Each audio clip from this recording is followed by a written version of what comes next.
So Romania is actually really high R, just so you know. So your chances of being haplogroup R are still there, right? Bro, I'm an OG Jew. Oh my God. I could talk so much about him now because I'm one of them. Shabbat Shalom. Well, that's why they say that, bro, that's why they say that we're not Shemites, that we're Japhethites. Because as soon as we're Shemites, how can you be anti-Shemitic when you yourself are also a Shemite? Exactly. Right? So as soon as the Greeks are Abrahamic, which they are, they're Shemites. So they're allowed to talk about other Shemites. You know, it defeats the whole argument. If I ever get accused of being anti-Shemitic again, I'm going to freaking let them have it. Hey, I'm Haplogroup R, bro. What are you? Rich Tidwell is with us tonight. Rich, thank you for joining us again. Happy to be here. Going to be a different conversation than last time. You know, last time was very, very unique. Thank you, Kristen. I don't know if it's any less controversial, though. Dude, that's actually that's a good question. That is a good question. I think it is. Anytime you talk about ethnicity, it's well, so last time was sexuality. This time is ethnicity. These are both offensive, you know, right from the beginning. Yeah, you're right. But hey, both are going to be great conversations, I'm sure. The former one was quite exciting, very interesting and informative. And I think this one will probably be the same. And so tonight we're going to go over some research regarding who the people in the land of Israel currently truly are, where they originate from. Here on Bennis, we're kind of a glutton for punishment and censorship. So we kind of just go for it. And that's why we get censored and booted off everything. But hey, at least it's fun, you know? It's fun. Yeah, man. So Rich, tell us a little bit, just like a minute about yourself, where you're at, what you're doing, and then we'll hop into it. Sure. My name is Rich Tidwell. I'm also a YouTuber, so you can check me out at youtube.com/Rich Tidwell. And I plan to host this over there as well, so we can cross-pollinate. I'm on Instagram. I'm on X, always at Rich Tidwell. So if you're on any of those, you can follow me. I also got a website, richtidwell.com. Very easy to remember. And that has all the studies that we're going to be discussing tonight, which, in fact, I can share my screen at certain key points and show some of the stuff that we're talking about. But I'm really excited to be on the show again. This topic in particular has definitely taken off this year. I've had a couple of sermons that have reached, nearly 500,000 views, because people are concerned about modern Israel and who they are and whether they are the Israelites of the Bible or not. And spoiler alert, their own geneticists cannot actually confirm that they are the Israelites of the Bible. And so we'll dive into all of that. I think it starts to help people to not feel, so torn by how to respond to these people when they understand that there were a lot of converts to Judaism over the millennia now. And that doesn't make someone an ethnic descendant of Jacob. You're not necessarily dealing with Jacob himself. So anyways, a little bit about me and a little bit about what I've been studying and sharing with the internet. And I'm so excited for everybody that's here and glad to be here again. So thank you. Yeah, definitely, man. Okay, cool. Let's hop in. Hey, why do you think this is a topic of conversation, or there's so much interest about this specific thing right now? Yeah.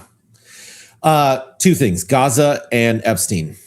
Oh, yeah. Easy. Those two topics are serious business. And then the USS Liberty, right? That's been getting brought up more recently. And I think people are kind of discovering, Israel knowingly attacked a U.S. warship with an American flag flying on it. And, all they did was say sorry, and they killed U.S. service members. How do we respond to that as a nation? Why are the Ashkenazi, specifically the Jews, overrepresented in lobbying and in areas of governing of this country? We're supposed to be a sovereign state, right? And you're starting to hear the words infiltrated. And then you see this whole Epstein class, and it's being run like a Mossad operation. And you've got pictures of Epstein wearing Mossad, clothing. And you start to connect the dots. You go, they're controlling our politicians through sexual immorality or lobbying. and they are heavily manipulating our entire nation, even though they're a nation of only around 11 million, people. They're this tiny nation, and yet they're swaying, with great power, the decisions. We just saw Thomas Massey get primaried, right? And he's primaried due to foreign Israeli money, not because Americans wanted him primaried, but because Israelis didn't like him. And he's the reason we got one of the main reasons we got the Epstein files, at least the version we got. Right. And then obviously we're all looking at pictures of Gaza, and it's leveled. It's just, they killed as many people as possible. This had nothing to do with only armed combatants. This was a leveling of the entire area. And it's a disgrace. And I think that Christians are asking, well, do I have to support this group that's just blowing up an entire nation? And don't get me wrong, I'm not like an Islamic apologist. I'm totally against Islam, but I don't have to choose between Judaism and Islam. I can choose Christianity. Exactly. There's a third option, right? Exactly. I don't have to side with one of those two religions. I can side with Christ and reject the other two. So yeah, long answer to a short question. I think it's ultimately Gaza, Epstein, USS Liberty, and maybe, Massey getting primary. These are some of the reasons people are discussing Israel so much in the last year. And now Lebanon, and Iran and Syria. And yes, right. It's escalated. Yes, absolutely. Iran has been a joke, and Lebanon is the most inexcusable of all of it. As far as, Gaza, okay, they had combatants that, whether Mossad let them in or not is another conversation. Charlie Kirk, of course, thought that I'm sorry, I should have mentioned Kirk. I think he's another reason we're talking about Israel so much, because there was so much around that assassination that appears to be Israeli influence. Again, right? The JFK files were released, and they also indicate Israel likely killed JFK. I know we're opening a ton of cans of worms, but they likely killed JFK. Why? He was writing to them, telling them firmly that the U.S. will not support Israel, continue support, if they don't let us oversee their nuclear program. Right. He dies the same year that he talks that way to the prime minister. Exact same year, So I think that all of these are culminating in this big question mark. And then I believe the Holy Spirit is actually revealing some things as a result of this, because I was so disturbed by Charlie and Epstein specifically. I started to go to the Bible and I was like, are these the Israelites of the Bible? Are they? And from there, I started to study more history, and then I started to study more genetics relating to all of these things. And so all of that combined has resulted in, I firmly do not believe these people are the Israelites of the Bible. They're just occupying what we would call Israel. They're calling themselves Israelis, but they are not descendants of Jacob. And I actually would argue that they are descendants of Esau, not Jacob. So we can talk about that this evening.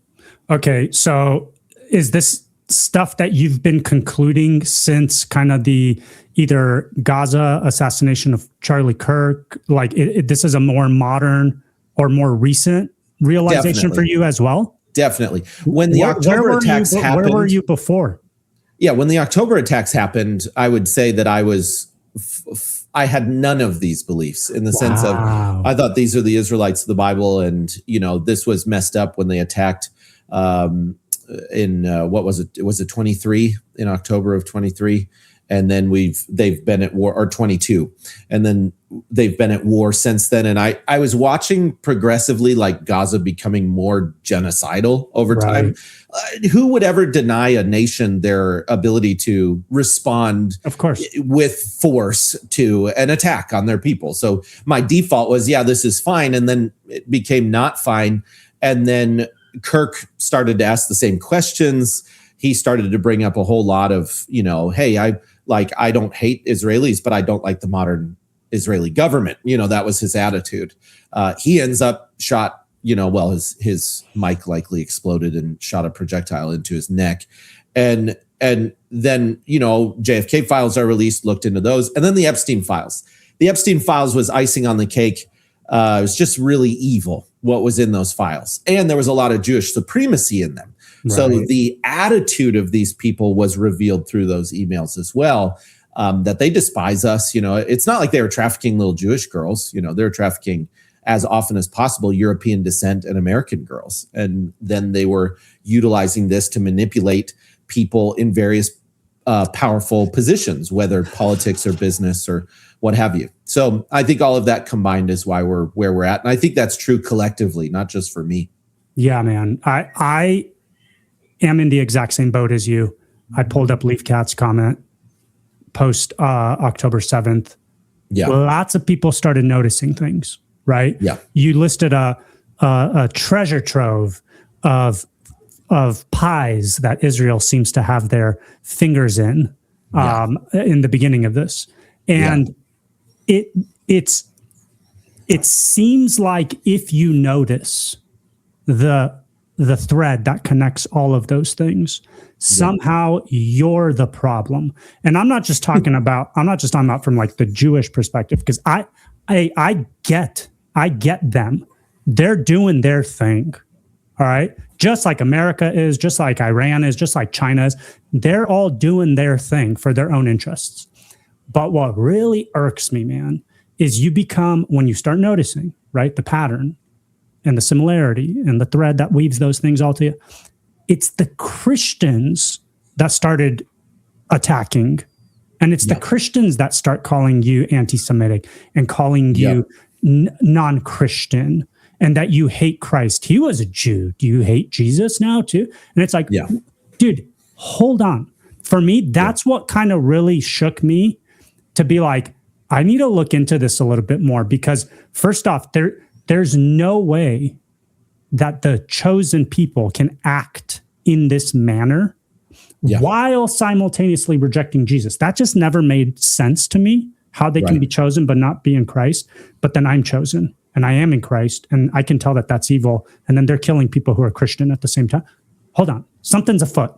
But then the reaction of a lot of Christianity, a lot of evangelical Christianity, I should say, or dispensational Christians, their reactions to me noticing was another thing that I was like, hold up, why is this such a big deal within the Christian church, us who love Jesus? Why am I getting called not Christian for saying, hey, you can't be genociding people? You who are not Christian, you who don't believe in Jesus, you can't genocide people. That's a sin. And then the Christians are like, hey, you're not Christian for saying that. I'm like, what do you mean? Something's going on.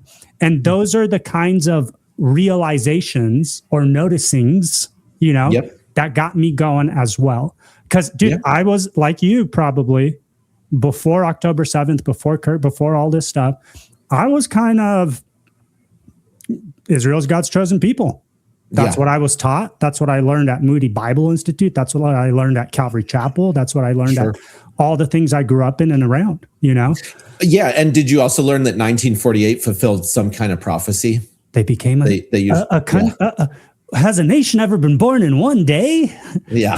That's the fulfillment, supposedly, of a nation being born in one day.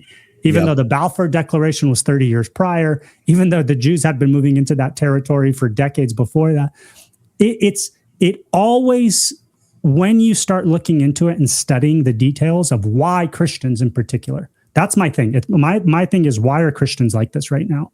I don't care. Again, the Jews, dude, I get it. Do your thing. You guys are pretty smart. I get it. But why Christians are acting and believing these things, that's where I'm trying to get to the root of, I think it's two reasons. I think first is because they believe they need to bless Israel. You're hearing it out of Mike Huckabee's mouth. And so Christians are thinking, okay, I need to bless Israel kind of no matter what they do, so that the Lord continues to bless me. Right.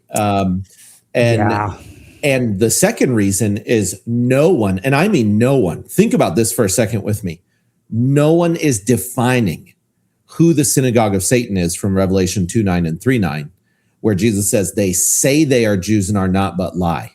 So there's no one, right? Not any mainline, teachers and apologists. No one answers that question. I've tried to reach out, for example, to Dr. Frank Turek, right? He's at the center of the Kirk murder and all of that. He's an apologist. Please tell me who the synagogue of Satan is. Since you are in full support of modern Israel, who is this group? Because it doesn't seem like it's some small, obscure group that Jesus is talking about. Right. He's talking about some kind of identifiable organization known as the synagogue of Satan. And he says their specific behavior is that they say they're Jews and they're not. They're liars when they say, in other words, they're not descendants of Judah, let alone Jacob.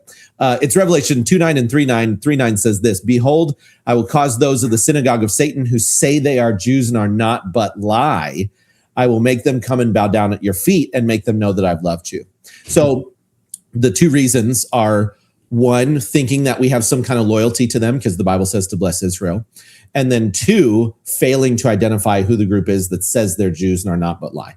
And you combine those two things and you're going to get Zionist Christians who are going to say, hey, whatever Israel wants to do. Yeah, speed up the third temple. You know, if we got to blow everybody up to build the third temple, great. It means Jesus is coming. Nothing in the Bible says help build the third temple, number one. And number two, the Antichrist comes first. So you're speeding, you know, and again, full disclosure, I have a pre-trib, you know, theology mindset, but you're speeding the coming of the Antichrist if you're speeding the third temple. And the truth is, let that happen on its own. You don't need to participate in bringing the Antichrist to power in some kind of display of, well, I actually want Jesus to come to power, so I'm going to help evil come to power first. It makes no sense. You know? Dude, on the show I was on earlier this morning, we were talking about similar stuff. There's so much cognitive dissonance occurring. When you're not in it anymore, like I'm out, you are out, our friends in the chat are out, okay? When you can step back and analyze what's happening, what Christians are doing, what Christians are saying, what they're saying, the Bible is saying, despite what we are actually witnessing with our own eyes happening, right? Yep. The only way somebody can hold these positions and then say the Bible is teaching it, right, is if you are actually deceived by Satan.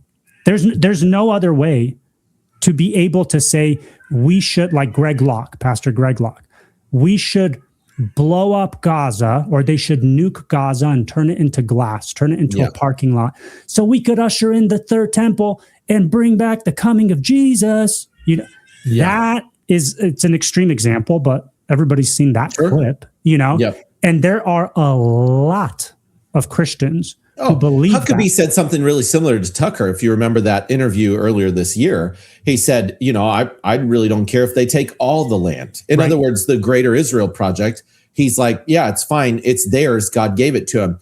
Here's the huge failure. Okay. And this goes into my study, really important study. Well, there's two studies. I combined them into one. The first one is called the Edomite hypothesis. I wrote an article and created a study at richtidwell.com. And then I created a comprehensive one called The Lost Sheep Found, 8 criteria for identifying ethnic Israel. And I made that available on my website and also put it on academia.edu. And something that they're all failing to understand is that Edom exists all the way to when Jesus returns the second time, as far as prophecy goes. Edom. And if you don't know who Edom is the descendants of Esau. So Jacob is Israel, Esau is Edom, okay? And Edom is in control of Jerusalem at the birth of Jesus Christ, his first advent, through King Herod, who is a verifiable Edomite from the historical record, right? The Sanhedrin has a huge number of Edomites, not just ethnic Israelites. Herod slaughtered the Sanhedrin, and these are all these events are in Josephus's Antiquities book, and also Jewish War. And you find out that Herod's in control. The Sanhedrin is also heavily occupied by Edomites. And you also discover that Judas, one of the 12, he's an Edomite. How do we know that? And I know this might be wild to people, but all 11 other disciples are from Galilee. And then one disciple is from South Judah, North Edom, which were essentially connected at that point in history. And he is an Edomite because he's Ish Kariath, which means man of Kariath. That's how his surname works. So it identifies where he's from. He betrays Jesus to a Sanhedrin that's heavily occupied by Edomites. He's tried by, Herod, who is an Edomite. He's tried by Caiaphas, who I would argue that he's also, based on Josephus's writings, Caiaphas is an Edomite political high priest at the same time that there's an actual ethnic Jewish high priest named Annas. And that's why in the book of Acts and in the gospel narrative, you have two high priests simultaneously, which is not how high priesthood works. And that should raise a flag. Yeah. And you realize, you've got a political high priest and you've got an ethnic high priest at the same time. And so Edom has fully infiltrated Israel during the first coming. It's a big deal. And that's because during the Maccabean revolt, the Hasmonean dynasty, John Hyrcanus, which is the king at the time, at about 125 BC, forcefully converts the Edomites, who are called Idumeans at the time. That's the Romanized, term. And they are forcefully converted just over a century before Jesus. And by the time of Jesus, one is literally on the throne in Jerusalem. I truly believe that first Advent event is a foreshadowing of the second coming, where Edom is ruling again in Jerusalem in the last days prior to the second Advent. My proof of that, one of the strongest, is simply Obadiah. It's one of the easiest to reference because you can go to Obadiah and what you find out is the whole chapter is about Edom, and it's about Edom's coming destruction. And one of the key points that it indicates is that Edom is in Zion, running Zion when the Messiah returns, and true Israel overthrows them at the time of the second coming. That's in Obadiah? Yeah. Oh, yeah. Yeah. Is there like a couple verses you could read that we could see or hear that? So if you go to Obadiah 1:15, I start there because this is all about Edom without reading the full chapter. That's where it starts, is Edom and the things they've done wrong. So for example, they rejoiced over Babylon attacking Jerusalem because they're jealous of the birthright, the loss of the birthright. They want it back. So they're trying to appropriate the lands of Israel all throughout the biblical narrative.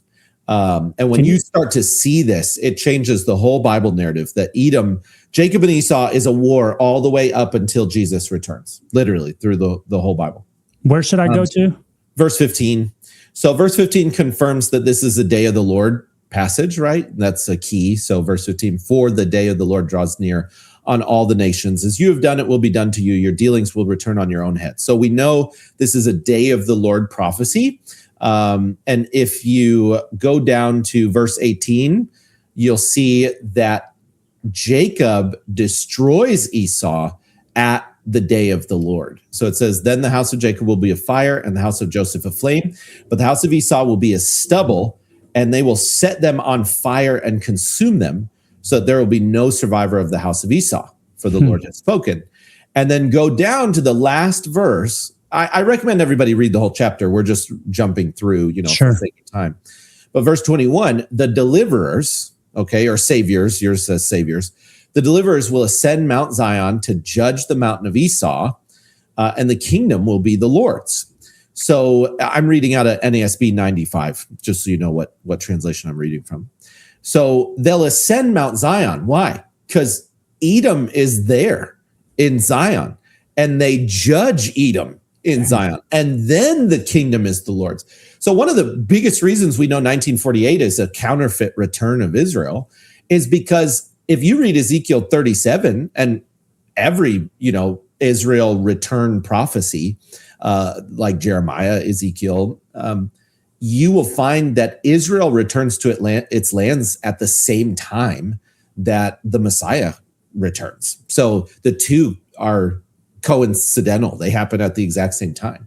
And you see it here in Obadiah 1. What's happening? Israel's coming back to Zion at the same time that the Lord is coming to Zion, and they overthrow Edom, who's ruling in Zion. So starting to see that starts to fundamentally change one's eschatology and their understanding of what's occurring in Jerusalem today. We're dealing with the Edomites just like at the first coming, which, how powerful is that, right? At the first coming, who's slaughtering the innocents? Right. An Edomite. Who is slaughtering the Sanhedrin and replacing them with a bunch of their own? An Edomite. Who is betraying Jesus out of the 12? An Edomite. So they play a major role in the first advent, and they play a major role in the second advent. Pretty wild stuff. Dang. So it really is an Edomite infiltration. Yeah. But okay, then at the moment, are there still, do you think, and we'll get into the data, we'll get into the analysis a little bit. Do you think there are still pure Israelites genetically related to Jacob and Abraham? Definitely. So paternal lines never disappear, right? God actually explicitly says that Israel will never cease to be a nation before him. And so we know ethnic Israel exists. In Romans 11, when it talks about the grafting, it says there's natural branches, that there are Israelites, there is a natural olive tree, and by faith in the Messiah, you get grafted in. And Paul is an Israelite, so he's making that argument. He wasn't an Edomite. One way, I think this is really interesting, okay? In John 8, John chapter 8, verse 33, you can realize that Jesus isn't speaking to ethnic Israelites in that chapter when he's dealing with some of the Pharisees. Now, don't get me wrong, there are ethnic Israelites among the Pharisees and the Sadducees, but there's also infiltration that has occurred as well. You know it from Josephus's writings more than you do from the Bible, but it's in the Bible once you know that it had happened, right? So Josephus wrote that there were 3 sects within Judaism during his time in the first century. And he says there's Pharisees, Sadducees, and Essenes. And the Essenes are fairly famous too, because that's why we have the Dead Sea Scrolls, right? The Qumran caves exist because of the Essenes. Okay. Josephus explicitly states that the Essenes are Jews by birth, and they're the only group that's 100% ethnically Jews by birth. The other groups are a mix. Yes, he states this explicitly, which I can show it to you, but let's look at John 8:33. Here, I'll pull it up. So in John 8:33, Jesus says, or they answered him, "We are offspring of Abraham and have never been enslaved to anyone. How is it that you say you will become free?" Now, this is key, okay?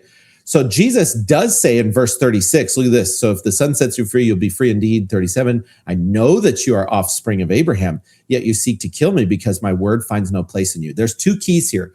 The first key is they said, we are Abraham's descendants. They didn't say Jacob's descendants. They said Abraham's descendants. So they're Shemites, which Edomites would be Shemites. They would be descendants of Abraham. But we've never been enslaved to anyone.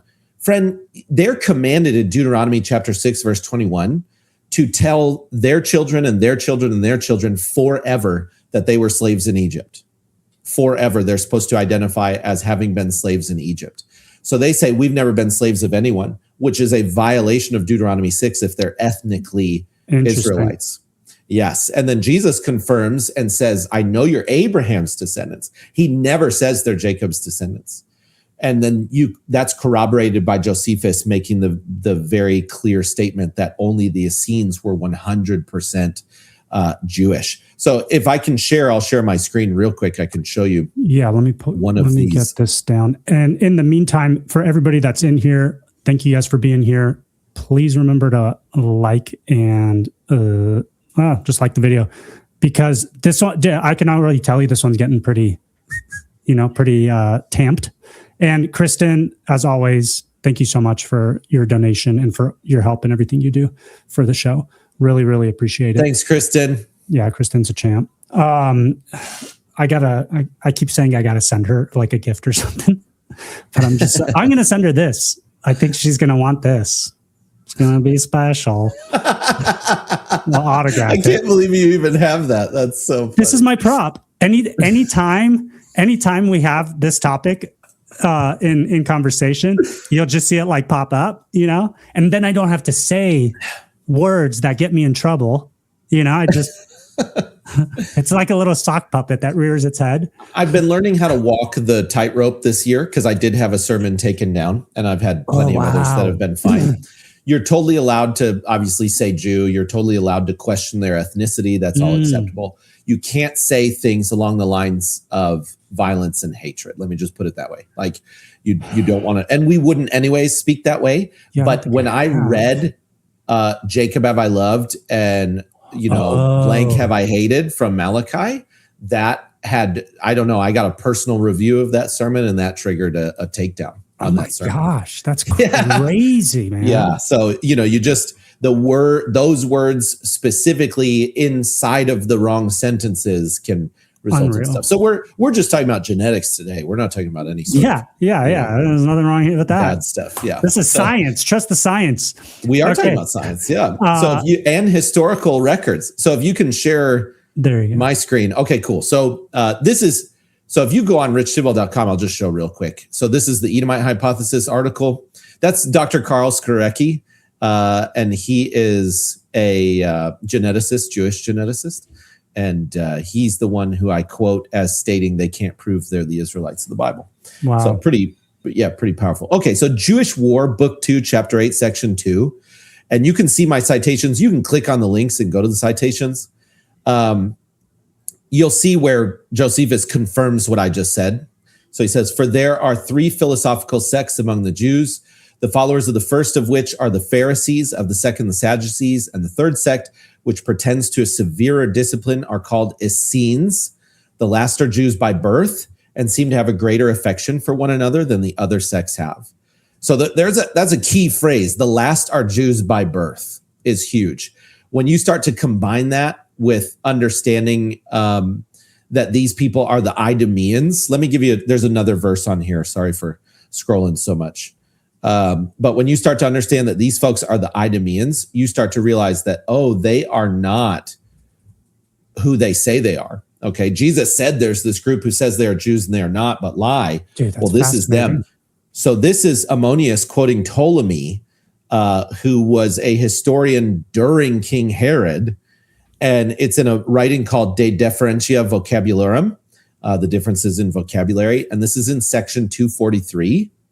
And he quotes Ptolemy, and Ptolemy wrote this: "The Jews are such by nature, and from the beginning, whilst the Idumeans," which by the way is Edomites, it's just during that time, it's the more modern term for them, "whilst the Idumeans were not Jews from the beginning, but Phoenicians and Syrians, but being afterwards subdued by the Jews and compelled to be circumcised and to unite into one nation and to be subject to the same laws, they were called Jews.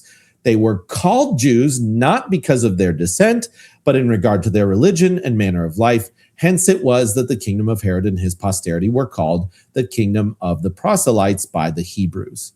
Dang. So when you combine these historical records with the biblical events and the prophecies of Edom and all of this, and you start to see Herod's an Edomite, Judas is an Edomite, Sanhedrin is heavily infiltrated with Edomites, that would be the Pharisees and the Sadducees and the ruling class.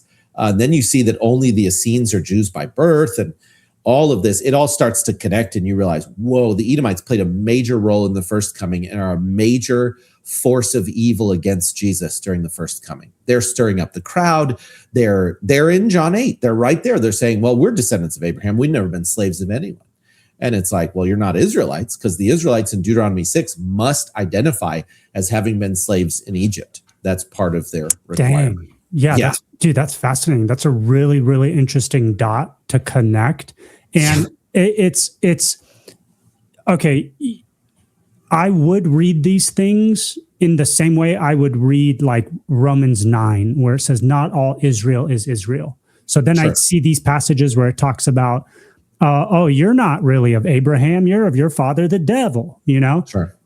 And I would be like, it's because they're not real Jews. They're not really part of God's chosen people. They're not really part of spiritual Israel, the one that actually matters, right? Yeah. But this is like a literal take on this. Genetically speaking, they're actually not Jews. Not descendants. They're not descended from Jacob. They are descended from Abraham. And that's why Jesus can actually make a statement like, those who call themselves, it doesn't say those who claim to be Israel, but are not. It says those who claim to be Jews and are not. That's an interesting distinction, because that flies in the face of the way I would read it before, where not all Israel is Israel. Of course, they're not Jews, And people living during the first century knew this. So when you read through Josephus's writing, When Herod comes to power, for example, the last Hasmonean king, Antigonus is his name, calls Herod not a true Jew. He calls him a half Jew, an Idumean. In other words, he's insulting him, and he's saying Rome is appointing this man who's not a descendant of Jacob, and neither is he of the tribe of Judah, and yet he's going to rule Jerusalem and be king of the Jews. So Jesus is not the only one privy to this fact when he says there's this group that says they are Jews and are not. This is common knowledge in the first century that's been forgotten and now is being remembered thanks to the Holy Spirit that we're realizing. Now, I would agree with you, just so you know, I would agree that there are descendants of Jacob who reject the Messiah and as a result are cut off and are not part of Israel.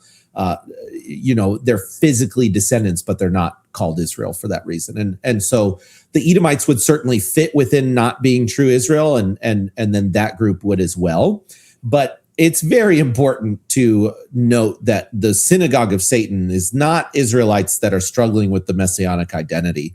The synagogue of Satan are a group that say they're Jews, that they're from the tribe of Judah, and they're not, and they can't prove it. And that's exactly who this group ruling Jerusalem is today, which is a huge signal that second coming is very close. Now, when I say very close, a day with the Lord is 1,000 years with on earth. Okay, so very close. We could be last hour and that still be 150 years, right? But it is very close when it comes to God's divine timing. And I think that we are drawing extremely near. And we can talk about this, but I hold to a doctrine called the Sexta Septa Millennial tradition. It was held actually by a lot of early church fathers. I'll just give you a few. You'll know these. The Epistle of Barnabas teaches this doctrine, which is pretty famous, even though it's extra biblical. It's considered worth reading. And then Irenaeus, Justin Martyr, Hippolytus of Rome, all of these guys held this doctrine. Augustine, who's later holds it as well for a period of time, and then he gets rid of it. Tertullian holds this doctrine, and that's just a few. Lactantius. What does it state? So the actual doctrine itself, the simplest version is this: from the time of Adam to the time of the Messianic kingdom is 6,000 years. Sexta septa. Okay. So 6,000 years, sexta. I'm sorry. And then that 7,000 year, right? The septa, that is the millennial kingdom. Now, here's some proof that a day with the Lord is 1,000 years. Not only did Peter say that, but these are arguments that the early church fathers make, and I hold to them as well. At least the ones that I listed, they made this argument. Adam is told explicitly in the Hebrew. Our English translation sometimes changes the wording, but the explicit Hebrew reading is, on the day you eat of the fruit, you will die, right? So if you eat of the tree of the knowledge of good and evil, you will die. Okay. So he eats it. He does not die within 24 hours. He goes on and has babies and lives to 930 years old. But guess what 930 years old is shy of? One divine day, because he did not live to 1,000 years. He lived 930 years. Another example of this is the day of the Lord is repeatedly called the day of the Lord, but we know based on Revelation and elsewhere, it's 1,000 years long, right? So the millennial reign. Yeah. You think the millennial reign is the day of the Lord? Yes. The day of the Lord is 1,000 years long. It's the millennial reign. It's 1,000 years. So you got Adam dying within one divine day of eating the fruit. You've got the millennial reign. And then you've got Peter confirming, saying, a day with the Lord is as 1,000 years in heaven. So, or I'm sorry, a day in heaven with the Lord is as 1,000 years on earth.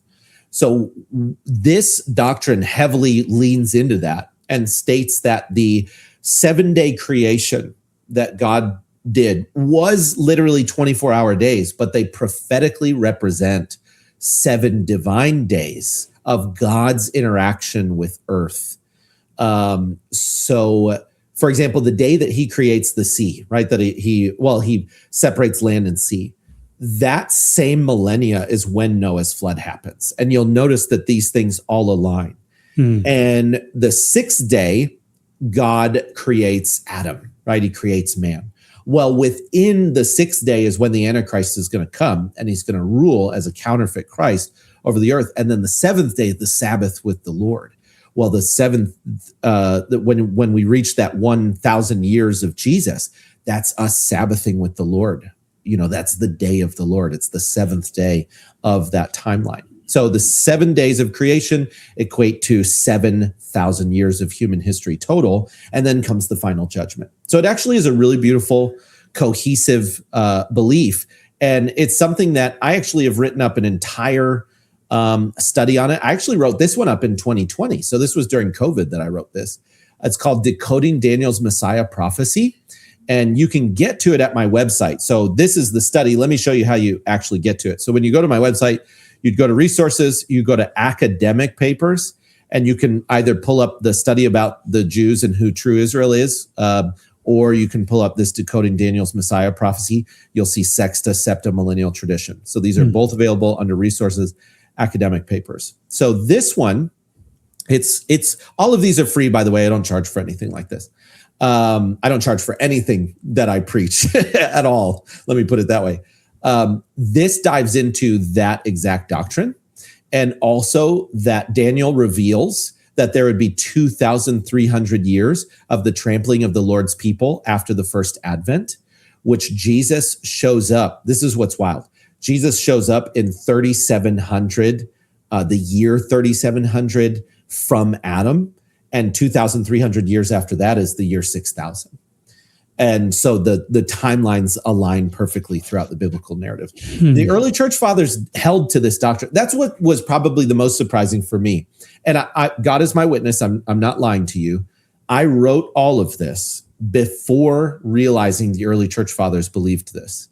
In other words, I walked through the Bible, and the Lord was showing me. This is how you know the Holy Spirit's real. He was showing me how these prophecies went together. Had a lot of time on my hands because of the COVID lockdowns. That's why this came together.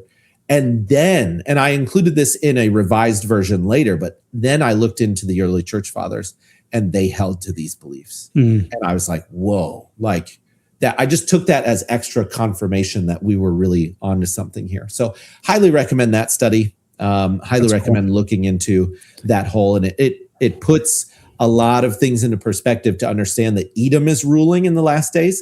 And that according to the timeline, we're almost to year 6,000. Year 6,000, which I do believe our Gregorian calendar is accurate from the time of Jesus to today. So the year 6,000 on the Hebraic calendar would be 2,300 AD on the Gregorian.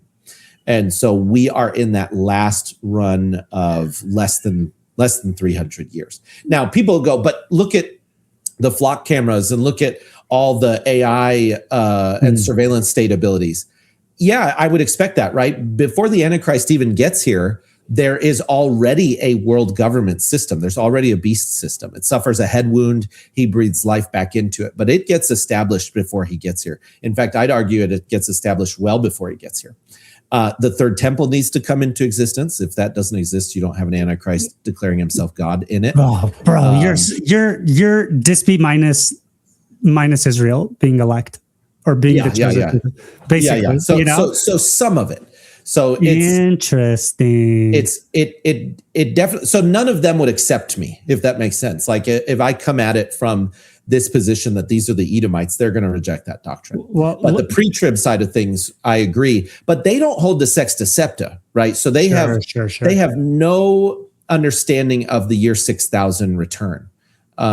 Oddly enough, this isn't that bizarre of a doctrine. You can go on Wikipedia and search like year 6,000, Messiah, and you'll see that like this is a belief by enough people that it showed up on Wikipedia. I don't think it's bizarre. I just don't think it's necessarily stated in Scripture as accurate. You know what I mean? It's just a hypothesis, and it's very interesting. I think it's really cool. But unless Scripture specifically states that this is what's going to happen, I'm just like, oh, that's a cool theory. Maybe, but maybe not. And that's why one of our friends here is like, looks like Ben is thinking about the 1,000 years again, because we've talked about the millennial reign in here. Bro, I went from being dispy apologist to being full blown Amil. Okay, that's the pendulum swing here on Bennis. So for me, obviously, from an Amil perspective, the current state that we're in is the millennial reign, and for various reasons. We could get into that at some point later if you want, or if we have time. But the 1,000 years, for example, and actually we should button up the Jewish stuff first before we get into like hardcore eschatology stuff. But just to finish the thought, the term 1,000 years in Scripture is never used literally. Like a day with the Lord is like 1,000 years, is like 1,000 years. It's not a mathematical equation. It's not like a day with the Lord is only like 1,000 years, not 1,001 days on the earth. And that's a quote that Peter states from Psalms, which is poetic. It's not historic. It's not definitive. It preaches a truth through poetry. You know what I mean? And then you have it one more time in Ephesians, and it says that if I were to live 1,000 years twice over, still. Yeah. So anytime 1,000 years is associated with time, or the number 1,000 is associated with time, it's never used literally. So for me, that's just like an internal proof within the text of Scripture that the 1,000 year millennial reign is likely allegorical or symbolic of just a long period of time.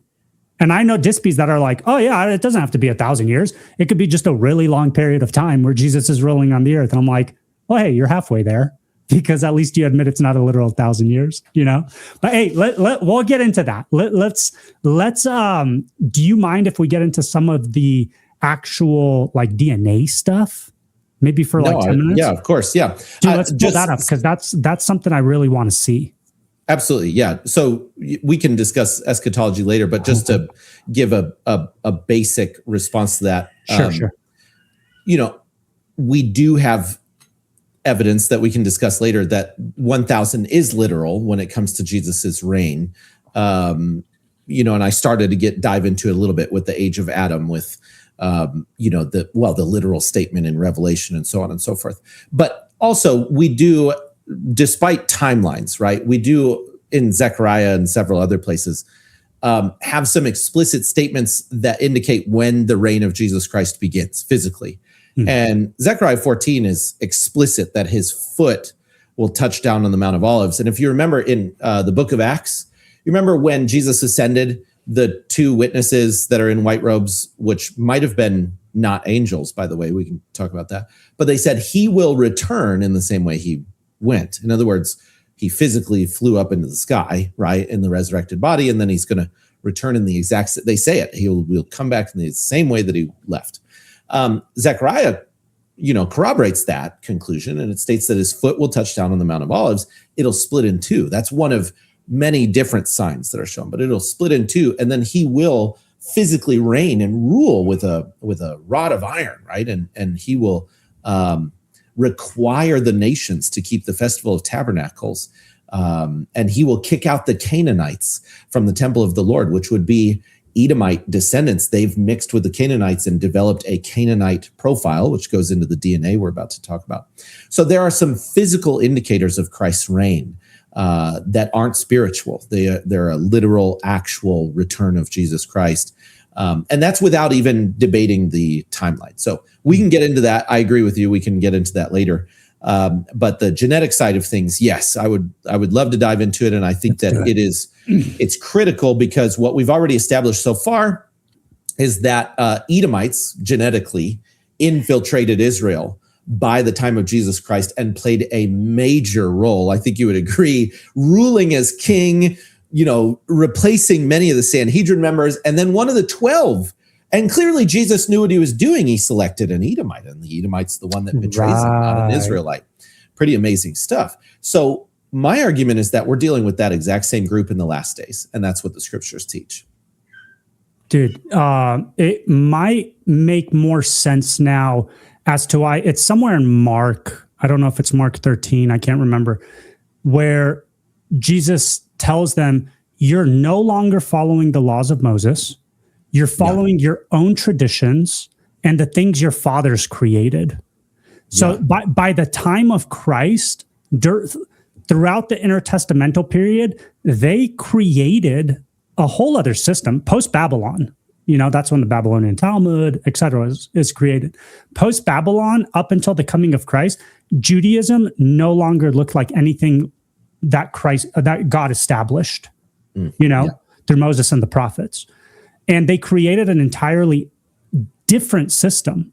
And so when Christ comes back and is chastising them over and over and over and over again about what they believe and what they're doing and their traditions and all this dumb crap that they've incorporated, and now it's under the banner of, hey, but we're in the temple and we're the high priest and the Sanhedrin and we get to decide what the word says. And Jesus is like, this isn't even the thing that I gave Moses. What are you guys doing? It would make more sense that not only is the religion not the same, but the people aren't the same either. Yeah. Something else happened in there, and those guys came in and started fiddling with the religion God handed his chosen people. You're actually making the argument of the Essenes. So thanks to the Dead Sea Scrolls and Josephus, we know what the Essenes did and what they believed. And they believed the entire temple system was corrupt. A huge reason for that was because of the Edomites. Again, they didn't allow Edomites to become Essenes. And guess who got selected to give us the entire Old Testament? Like, the reason why we have this confirmation of the scriptures being accurate thousands of years later is because of this group who were genuinely descendants of Judah and actual Jews. So they had a very similar perspective to what you're saying, is that it had become corrupt. The Babylonian Talmud was becoming increasingly corrupt. Now, I will point this out too. The Jerusalem Talmud, which is written in Galilee, is different from the Babylonian Talmud. And it's not nearly, it's definitely still Jewish in the sense of there's a ton of discussion of law within it. But there's some really sick stuff in the Babylonian Talmud. That's the one that gets quoted all the time, right? Like, you can betroth a 3-year-old by intercourse. That's in the Babylonian Talmud. People don't believe me when I say things like that. And then I show them the receipts for it and they go, oh, it actually is in there. It's really bizarre.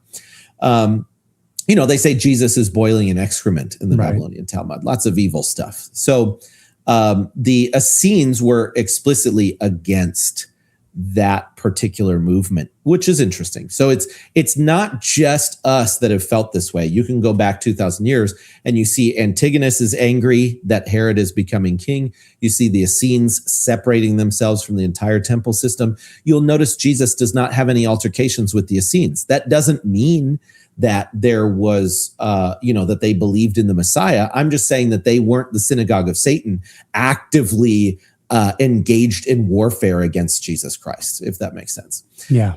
Also, I wanted to affirm something I said earlier. If you can pull up my screen real quick, Ezekiel 35:10.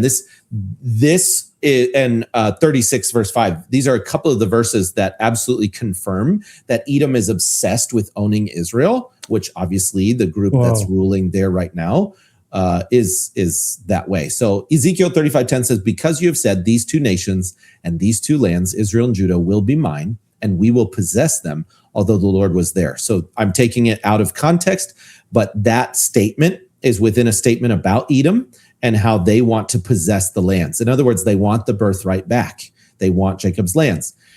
Chapter 36, verse 5 also says, therefore, thus says the Lord God, surely in the fire of my jealousy, I've spoken against the rest of the nations and against all Edom, who appropriated my land for themselves as a possession with wholehearted joy and with scorn of soul to drive it out for a prey. And then Psalm 83 makes the same case. So, and there's more. I just gave 3 in the article.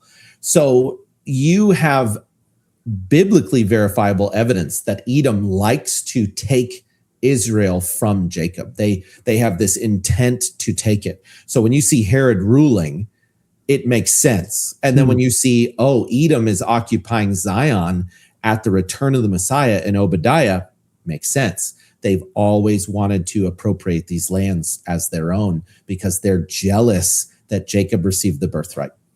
Dang. Pretty wild. That's like an interdimensional game of chess that's been going on for millennia. It's ancient, yes. Spiritually speaking. Yep. Okay, what can we show in regards to the DNA analysis stuff? Yeah, let's support it. So you can pull up my screen again. This is a different article. Now these two articles, right? So the articles are real pretty because they're a web format and it's, blog style. But I also have this study. Here it is. The academic version, which I would recommend because it dives into everything in one study. But the academic version is called The Lost Sheep of Israel Found, 8 Criteria for Identifying Ethnic Israel. This is the academic version. You can get to it on academia.edu or my website, resources, academic papers, Lost Sheep of Israel Found. Okay, that's how you get there. I'm reading right now the article, and the article is like a blog version of the data. Okay, so that way people can follow along if they want to pull it up. This is very important, okay?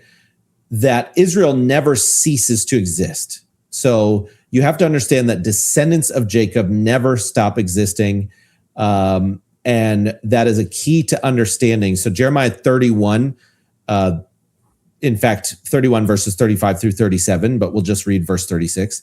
If this fixed order departs from before me, declares the Lord, then shall the offspring of Israel cease from being a nation before me forever.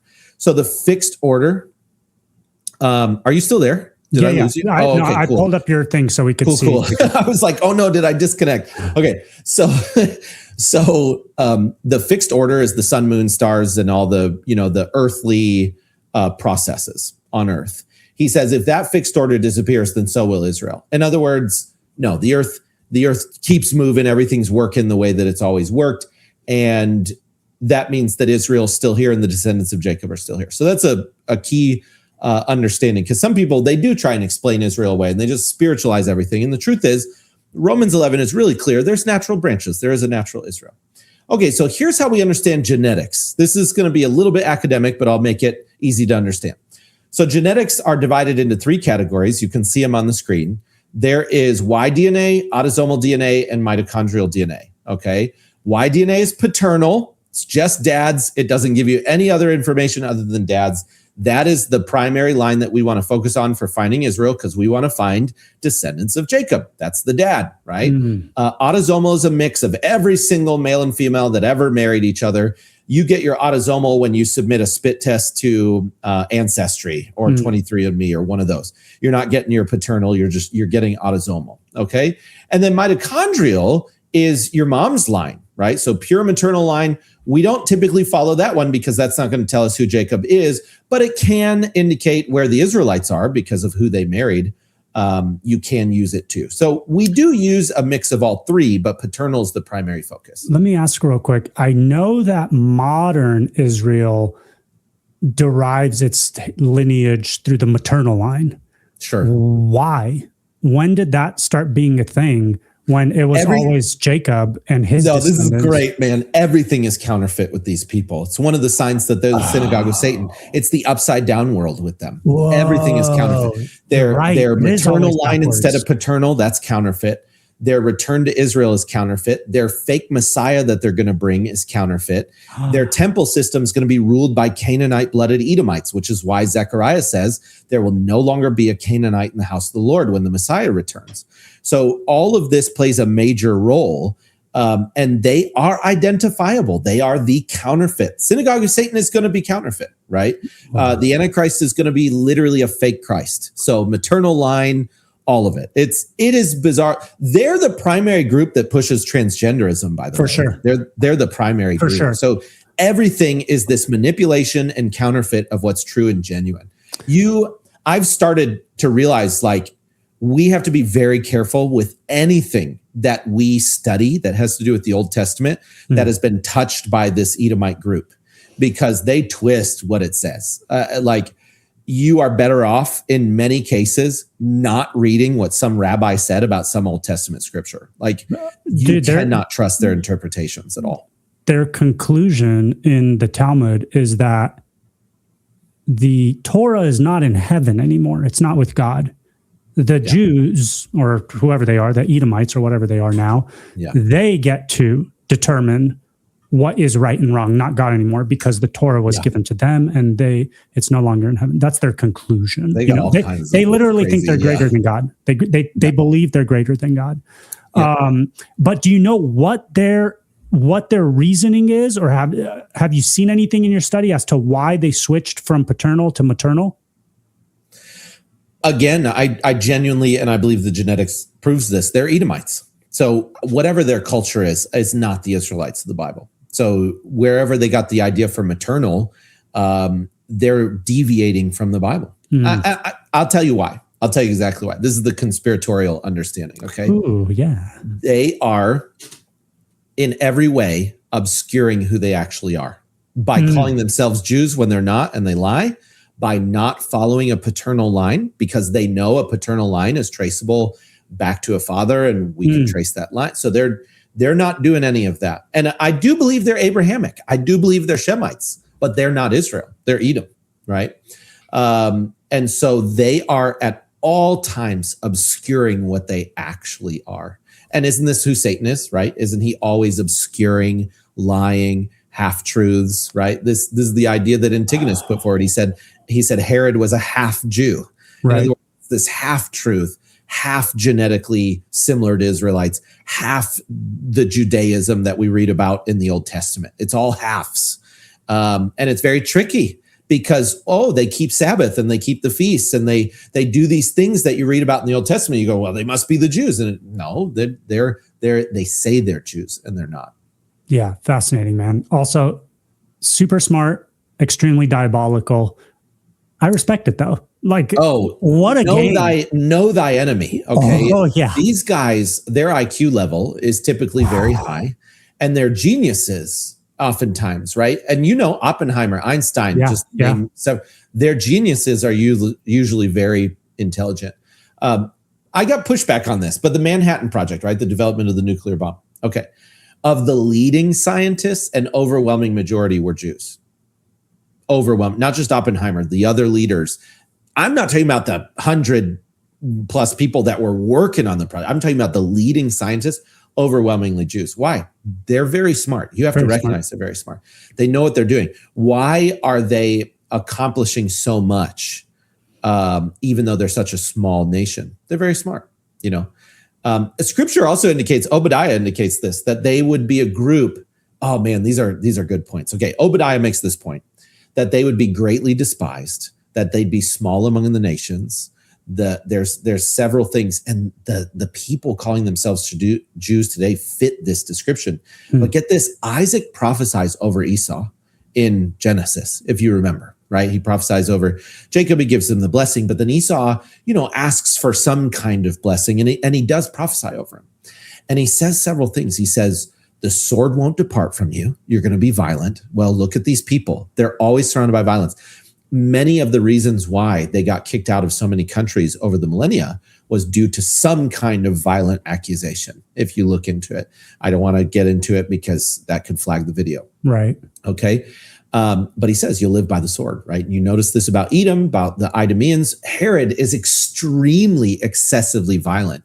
You read about him in Josephus' Antiquities. He's violent because what did he do when Jesus was born? He slayed all the newborns 2 years old and younger in Bethlehem just to try and prevent the Messiah. Hey, number one, that's both satanic. Yeah. And it's very Edomite of him to do. Like Pharaoh also, though. Yeah. Yeah. Like straight up satanic. Oh, yeah, absolutely. Slaying the Sanhedrin is recorded. Obviously, his son is extremely violent as well. Herod the Younger later on, who puts Jesus on trial. So you see violence on this point, on the violence point. How fascinating and, dude, diabolical that within Christianity, as a result of, in my opinion, the folks we're talking about, they've taken that and applied that violence nomer or whatever on the Muslims. Yeah. They're the ones that will live by the sword. They're the ones that are violent. They're the ones that are terrorists. But they've been doing the exact same thing this whole time. Yeah. You know what I mean? It's deflection, right? It's complete and deflection. They utilize the Muslims as a pawn. That's what they do. It's a psyop. They manipulate the Muslims 100%. To attack Europe and Christian the Christian West. It's just what they do. 100%. So there's some arguments that Islam was actually founded by Jews, aka Edomites, and not actually by Muhammad, but we don't even have to go down that road.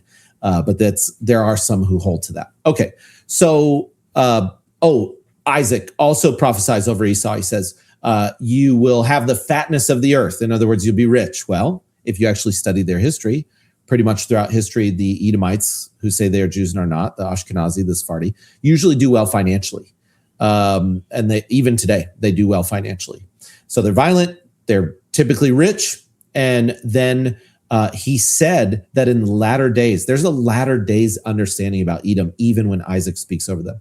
He says that you will serve your brother, but then in the latter days, you're going to break his yoke from your neck, and he's not going to rule over you anymore. I kid you not, my friend. I think that's what 1948 was. It was not the return of Israel. It was the breaking of the yoke of Europe and the United States, the European descent people, who I'm going to argue are the Israelites soon here genetically, specifically Haplogroup R, so they're among the Europeans, that they broke free from them. So if you study Jewish history, the West is the ones who have kept them in check. I mean, for thousands of years now. Oh, for sure. And all of a sudden, they're totally free to do whatever they want. Europe and the United States aren't doing anything to contend against them. Everybody's convinced that these are the actual Jews of the Bible, and they're just letting them do whatever. A total deviation from 2,000 years of Christian history is happening right now. Never have we treated the Jews like they're the Israelites of the Bible who get to do whatever they want. We'll hand it to them on a silver platter. They got expelled from 100+ countries over the last 2,000 years. Why? Right. We've got some comedians in the chat, 110 soon. But yeah. Hey, not only was it was Europe or it was the West that kept them in check. Specifically, it was Christianity. Yeah. It was Christianity that kept them in check. Yeah. Because they understood their capabilities and their capacities. And every time they got riled up, they would get expelled again. There was always a reason. Nobody just woke up one morning and was like, hey, we hate Jews, right? Let's get them out of here, right? Like, did you wake up on that side of the bed too? There was always a buildup. There was always a reason. Yep. And I think what we've been seeing, and I'm not saying that that's the response we should have or anything like that, but what we've been seeing is the modern equivalent to that buildup that leads to some kind of boiling point. And then once a community, a nation responds as a result of that buildup, out comes the victimization. And everybody hates us, and everybody's... Yeah, but why do you keep doing the things that you keep doing, which lead people to react in this manner? You're not just a victim. At a certain point, if you get kicked out of 109 nations, you might have done something 109 times that irked the community you were a part of until then. They didn't kick you out at the beginning. They kicked you out after a while. Why? Yeah. But it seems like this noticing that is happening right now, it's happening, bro, not only within Christianity, because there's a lot of Christians like us that are waking up to these realities. Sure. It's happening with people that are not Christian either, and that's fine. I think that they're noticing politically, and just like the news, and that's what they're noticing. What I'm noticing is the scripture and how manipulated it's been to get the result that we've grown up under within dispensationalism. Sure. Once you step back and you realize that, hey, this is not what the scripture said. This is an interpretation that was forced down our throats and glasses put over our eyes to see the scriptures a particular way. From that point on, you can never unsee the truth. You know what I mean? Like for me, the Bible's become a whole new book. It's a totally different story. I always thought, and we've got friends in the chat. A couple of weeks ago, we were in here, and one of the gals from New Zealand was like, "Oh, I heard. I think it was a pastor that the church is Leah, and Israel is Rachel." Like, as if the church and the nations, which were always promised throughout the entire Old Testament, the nations were always promised to the Messiah, okay? And that he would take them back and that he would rule and reign the world and so on. And now, as a result of dispensationalism, what a coinkerdinker. These dudes get elevated above and beyond and superior to everything and anything else. And then Darby turns the millennial reign into a time period where they rule over the nations. We rule and reign with Christ spiritually, like because we are resurrected, we come back in our immortal bodies. But the Jews who were converted during the millennial reign, they're not resurrected. They're just normal humans who continue to rule the world. And it's a fulfillment of the Pharisees' understanding that they would once again, or that they would rule the world once the Messiah arrives. That's Darby's continuation, in my opinion, of the Pharisaical or the Edomitic, I don't know what you want to call it, understanding of what the Messiah would do for Israel, is place them as rulers over the world. And what a coincidence! That's what Darby does too in the millennial reign, though. You know what I'm saying? Yes. And that's the key. So Edom's ruling, and then at the return of Jesus, Edom's not ruling. Israel does return to its ancestral lands, along with all of Christendom. Don't get me wrong. And they begin to rule alongside Jesus. That's how the biblical narrative lays this out, is that they're not even returning. When you read Ezekiel 37 or Jeremiah 3, right? These are two good reference chapters. Israel is not returning to its ancestral lands without the Messiah returning there simultaneously every single time. And if you don't have the Messiah returning, it's not Israel that's ruling there. Does that make sense? Sure. Yeah. So that's what the prophets outline. Now, to really establish who Israel is and who Edom is, because I think that's really interesting, because that can heavily affect our view of the end times. I can continue on with that DNA that we started to dive into. If you like. I was just going to pull this up. Oh, crap. Yeah. I just removed it. Hold on. Boom. I literally hit the wrong button. So the best place to start is Noah, because he's got 3 sons, which results in 3 genetic pools on Earth. And no kidding. So, for example, I cite a bunch of studies throughout this, okay? I know I haven't been saying them during this chat because this is more conversational, but academically, I'm citing a ton of studies for these statements. There's a 2014 study by Totino et al. Titled Divergence of East Asians and Europeans Estimated Using Male and Female Specific Genetic Markers, okay? This is one of many studies that identified that there are 3 primary genetic groups, like giant clusters, on Earth. Lo and behold, there's 3 sons of Noah. There's 3 genetic clusters on Earth. What are the chances, right? And those 3 clusters are African, East Asian, and European. So no matter what, those 3 have to fit into those 3 pools, right? Shem, Ham, and Japheth need to fit into the 3 genetic pools in some way, somehow. I'm going to go through this quickly so that we can get to who Edom and who Israel is. Sure. People are going to disagree with me, but they need to read through to understand. So Africa, the haplogroups that are there, this has nothing to do with the Bible. This is just what's there. E is the predominant, and then there's A and B as well. Okay, so very simple. This is just to understand. Oh, haplogroups, real quick. We talked about this earlier. The paternal haplogroups are given letters as their designators. A group will be E, and a group will be A, and a group will be B, and you'll get an idea of where they've existed throughout history and where they exist today. Okay, so it's just a way to, it's like a taxonomy. You're categorizing them and you're able to reference them as a result.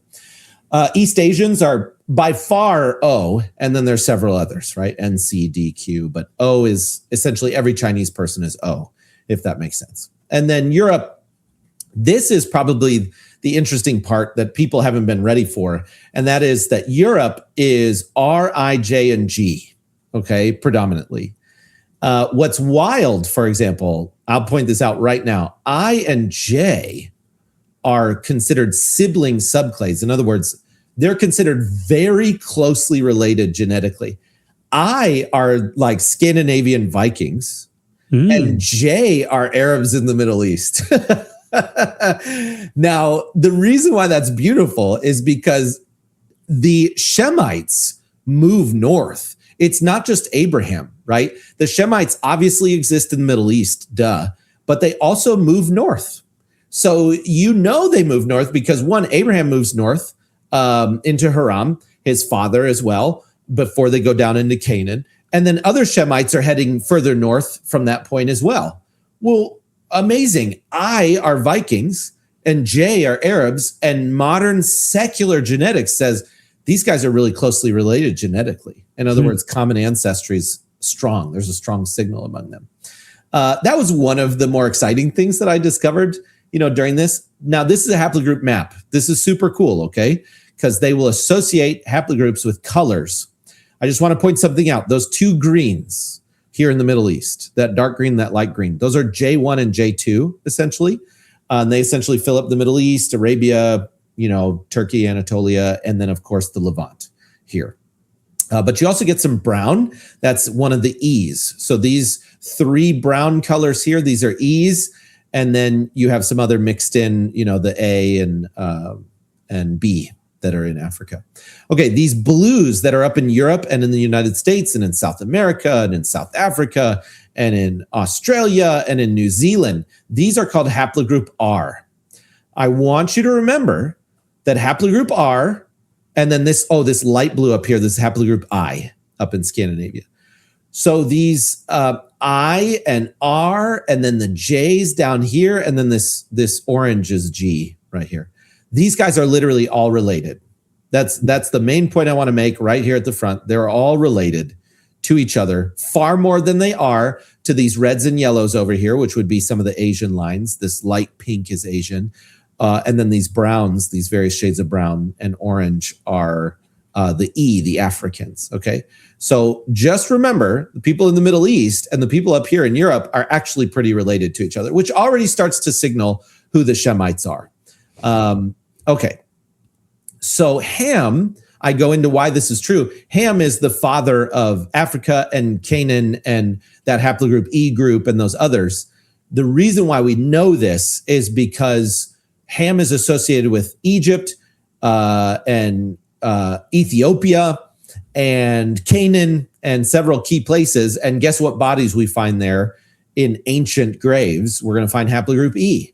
And so we're able to associate Ham with haplogroup E and with Africa and with Canaan. Does that make sense? Are you tracking with me? Yeah.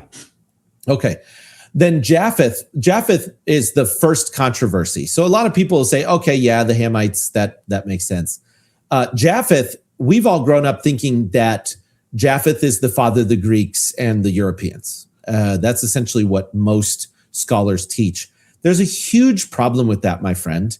And that is that in Antiquities, book 12, chapter 4, section 10, literally the Spartans write to the Jews, and this is recorded in Maccabees chapter 12 as well. The Spartans write to the Jews, to the high priest in Jerusalem, stating that they are kindred of Abraham. Whoa. Yes. The Spartans? Yes, the Spartans are kindred of Abraham. They look at what it says, that quote, "We have met with a certain writing whereby we have discovered that both the Jews and the Lacedaemonians," which is another term for Spartan, "the Jews and the Lacedaemonians are of one stock and are derived from the kindred of Abraham." And the wildest part is in book 13, chapter 5, section 8, Josephus states that the Maccabean Jews accepted this claim that they were Abrahamic, which they were like, yep, it's in our records as well. It appears that you guys are you guys are kindred of Abraham. In other words, the Greeks are Abrahamic, and therefore they're Shemite. Modern genetics is actually making that make sense because, again, J is related to is an Abrahamic line. It's what the Arabs are today. It's what the Greeks are as well. So 4 out of 5 Bronze Age Greek graves were haplogroup J.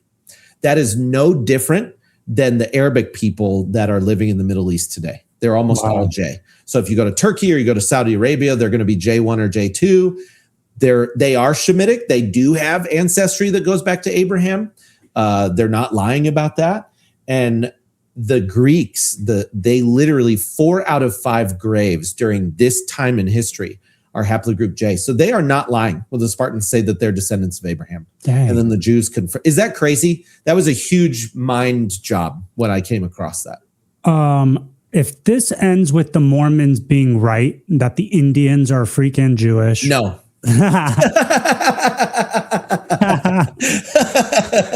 Sorry, no. I knew as a Missourian you would get the reference. Yeah, haplogroup Q are the Native Americans, and that is an East Asian descent. That makes way more sense. East Asian descent. They came over on the land bridge, so they come from East Asia.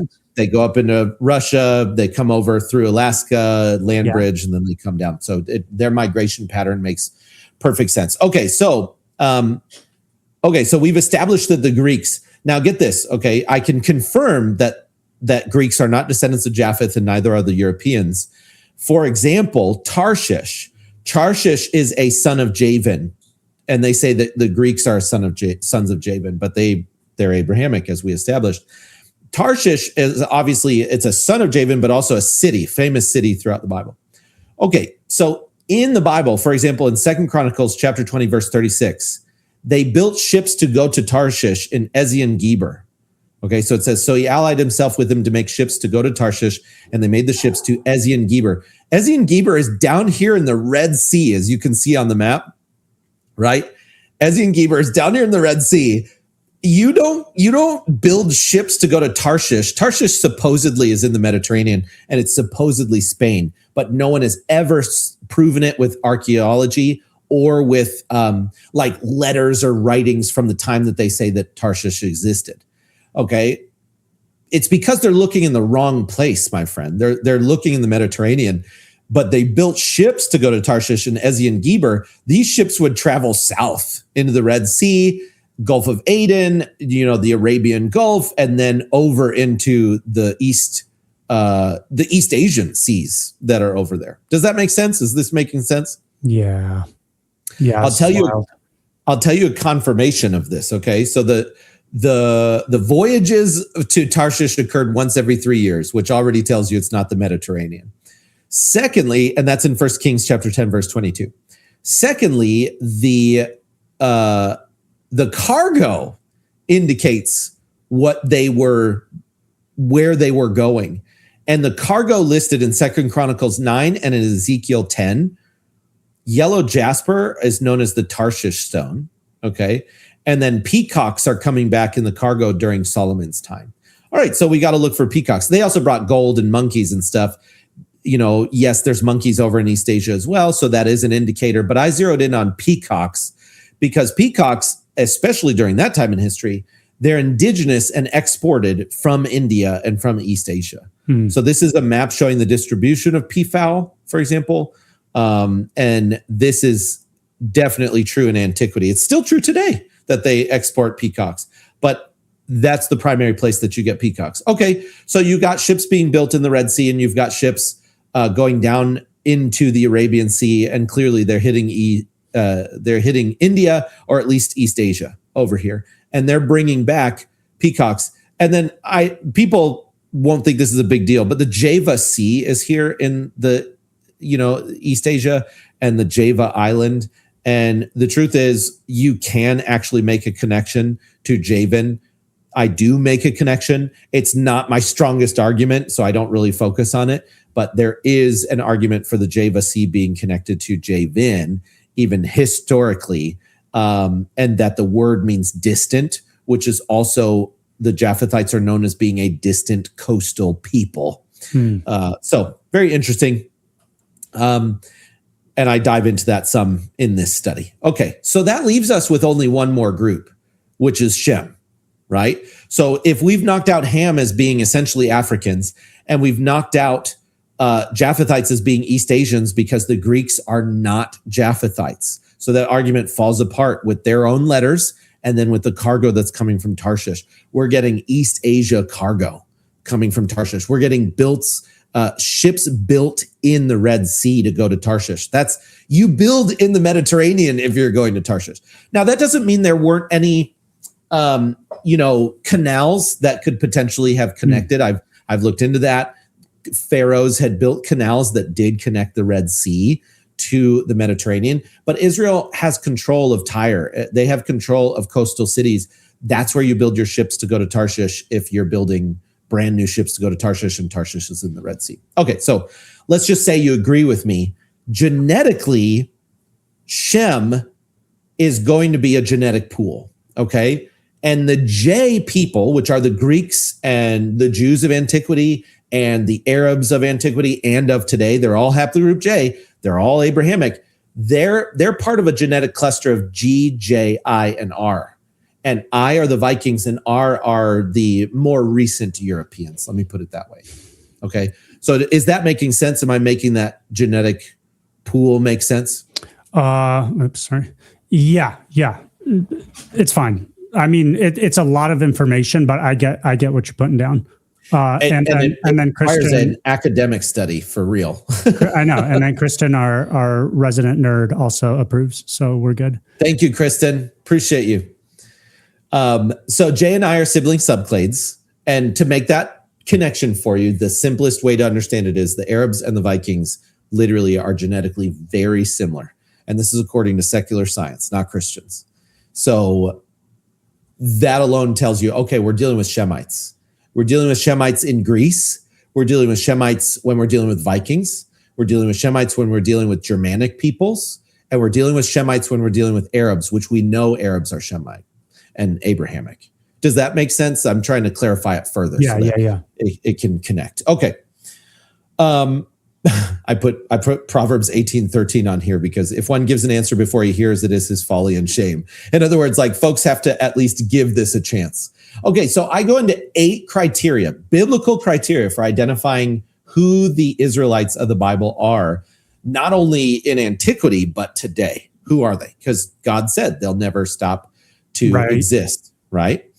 Okay, Deuteronomy 14:2.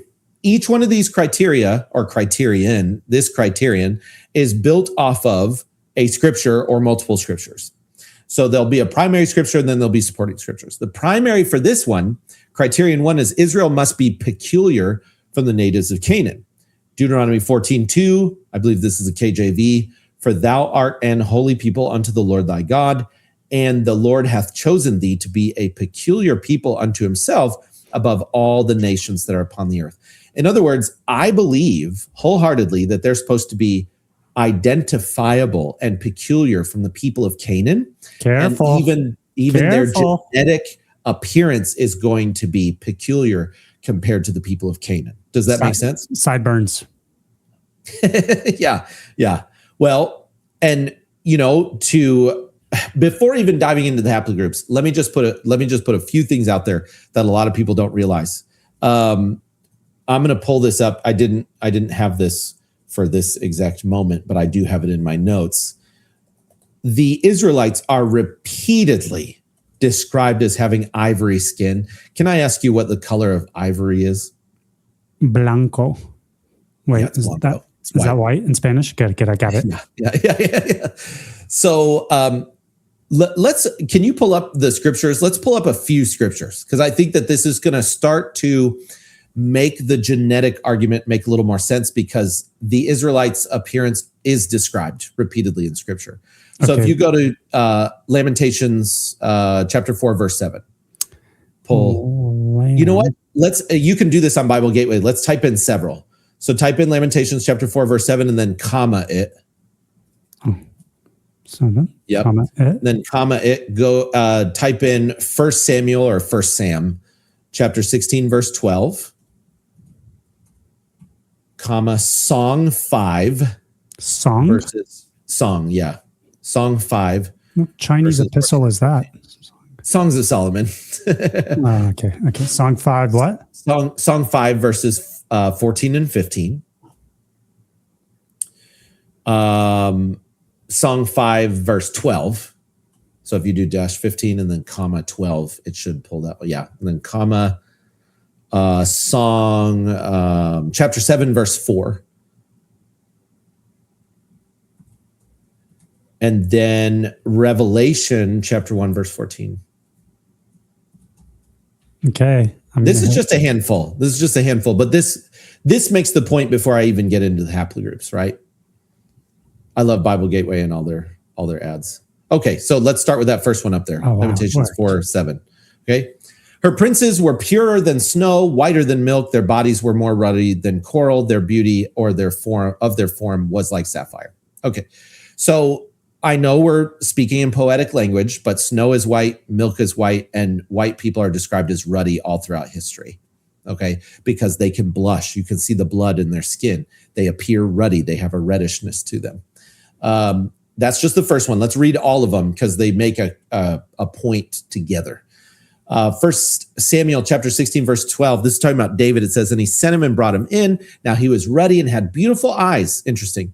And was handsome. And the Lord said, arise, anoint him, for this is he. Now I'll point something out here. That word ruddy in this instance is the exact same Hebrew word that describes Esau in Genesis.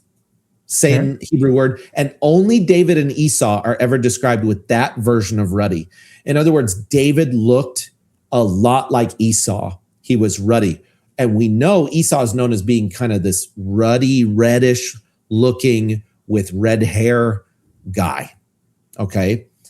Interesting. David has the exact same word describe him. And then it says beautiful eyes. Well, Solomon's going to indicate what eye colors are among the Israelites and skin color. So go ahead and scroll down again. Okay. So Songs of Solomon, chapter 5, verses 14 and 15. This one is describing Solomon. So this is the woman describing Solomon. And everybody watching can verify this. His arms are rods of gold set with jewels. His body is polished ivory, bedecked with sapphires. English Standard's funny. His legs are alabaster columns set on bases of gold. His appearance is like Lebanon, choice as the cedars. I just want to point out several things. Ivory is his body, and alabaster are his legs. Ivory is white, alabaster is white. Okay, so once again, we're getting this, the terms being used relate to white and ruddy. Go to the next one. Song chapter 5, verse 12. His eyes are like doves. This one's describing Solomon as well. His eyes are like doves beside streams of water bathed in milk, sitting beside a full pool. What is being described there? What color is water? So it's white doves next to water. What color is water? Blue. Right? If you look at a spring, it's blue, it's green. Those are the colors of water. I've seen the Florida springs. Israel has springs as well. They're this beautiful blue, beautiful green color, right? So Solomon has blue or green eyes, period. He's got ivory skin and blue or green eyes. His father's described as ruddy, which would be a red-haired individual. That doesn't mean every Israelite is red-haired, but I will say this. There is something called the Hukuk mosaic. It's 4th century mosaic depicting Israelites, and a lot of them have red hair. I'll just say that. Oh, yeah. Dude, there's black hair and brown hair too, but a lot of them have red hair. This would also make sense in a weird way, because a lot of the Nephilim stuff, they said that they had red hair as well. And if the sons of God came down and took daughters of men, I don't know where you stand on that topic. Sure. But it wouldn't be surprising that some of the Nephilim might have picked up the red hair trait because they used the female genetics. Sure. And that red hair characteristic might have been in there somewhere, you know? Yeah. This Songs of Solomon, chapter 7, verse 4, this is describing the woman. So this is Solomon describing one of his wives. And he says, your neck is like an ivory tower. There's ivory again. Your eyes are pools in Heshbon. So if you look at the springs that are in Israel and even in Heshbon, they're a blue color. So there's no doubt that we're dealing with ivory skin, blue and green-eyed, potentially red-headed sometimes people. Damn. So that already narrows down your genetic pool. It just does. Even without understanding genetics, no one reads these verses because you've been told your whole life that these people are not white and they might even be black people. And not that there's never been anybody with dark skin that's been an Israelite. So everybody gets all racist. But the truth is, the baseline description of Esau, who is the twin of Jacob, of David, of Solomon, and even of this wife here, are ivory-skinned, ruddy, red-haired, light-colored eyes, blue, green, and what have you. Now, we know even among white people today, people have brown eyes, they have brown hair and all that, black hair, all of that. In fact, in the Hukok mosaic, there are brown-haired guys, there's black-haired guys, but there are several red-haired, which already, you realize only 1% of the earth has red hair. It narrows down the pool tremendously. The Irish, they're like the Irish are old Egyptians. No, they're not. So staying there, so the Irish, yes, can be part of the genetic pool for Israel that we can consider, and we will. Not Egyptians. That's nonsense. Now, late Egypt, like Nefertiti, right, started to see lighter skin colors because they're a city of trade and everybody's mixing and all of that. Ancient Egypt, you go look at their own artwork. They're black and brown, 100%. Ancient Egypt. So no, Irish people are not Egyptians. Okay. Revelation 1:14. This is describing Jesus. This is really interesting. Oh, we should include verse 15 as well, if we can. Okay. I said only verse 14, but 15 gives us a full picture. Give me 1 second. You're good.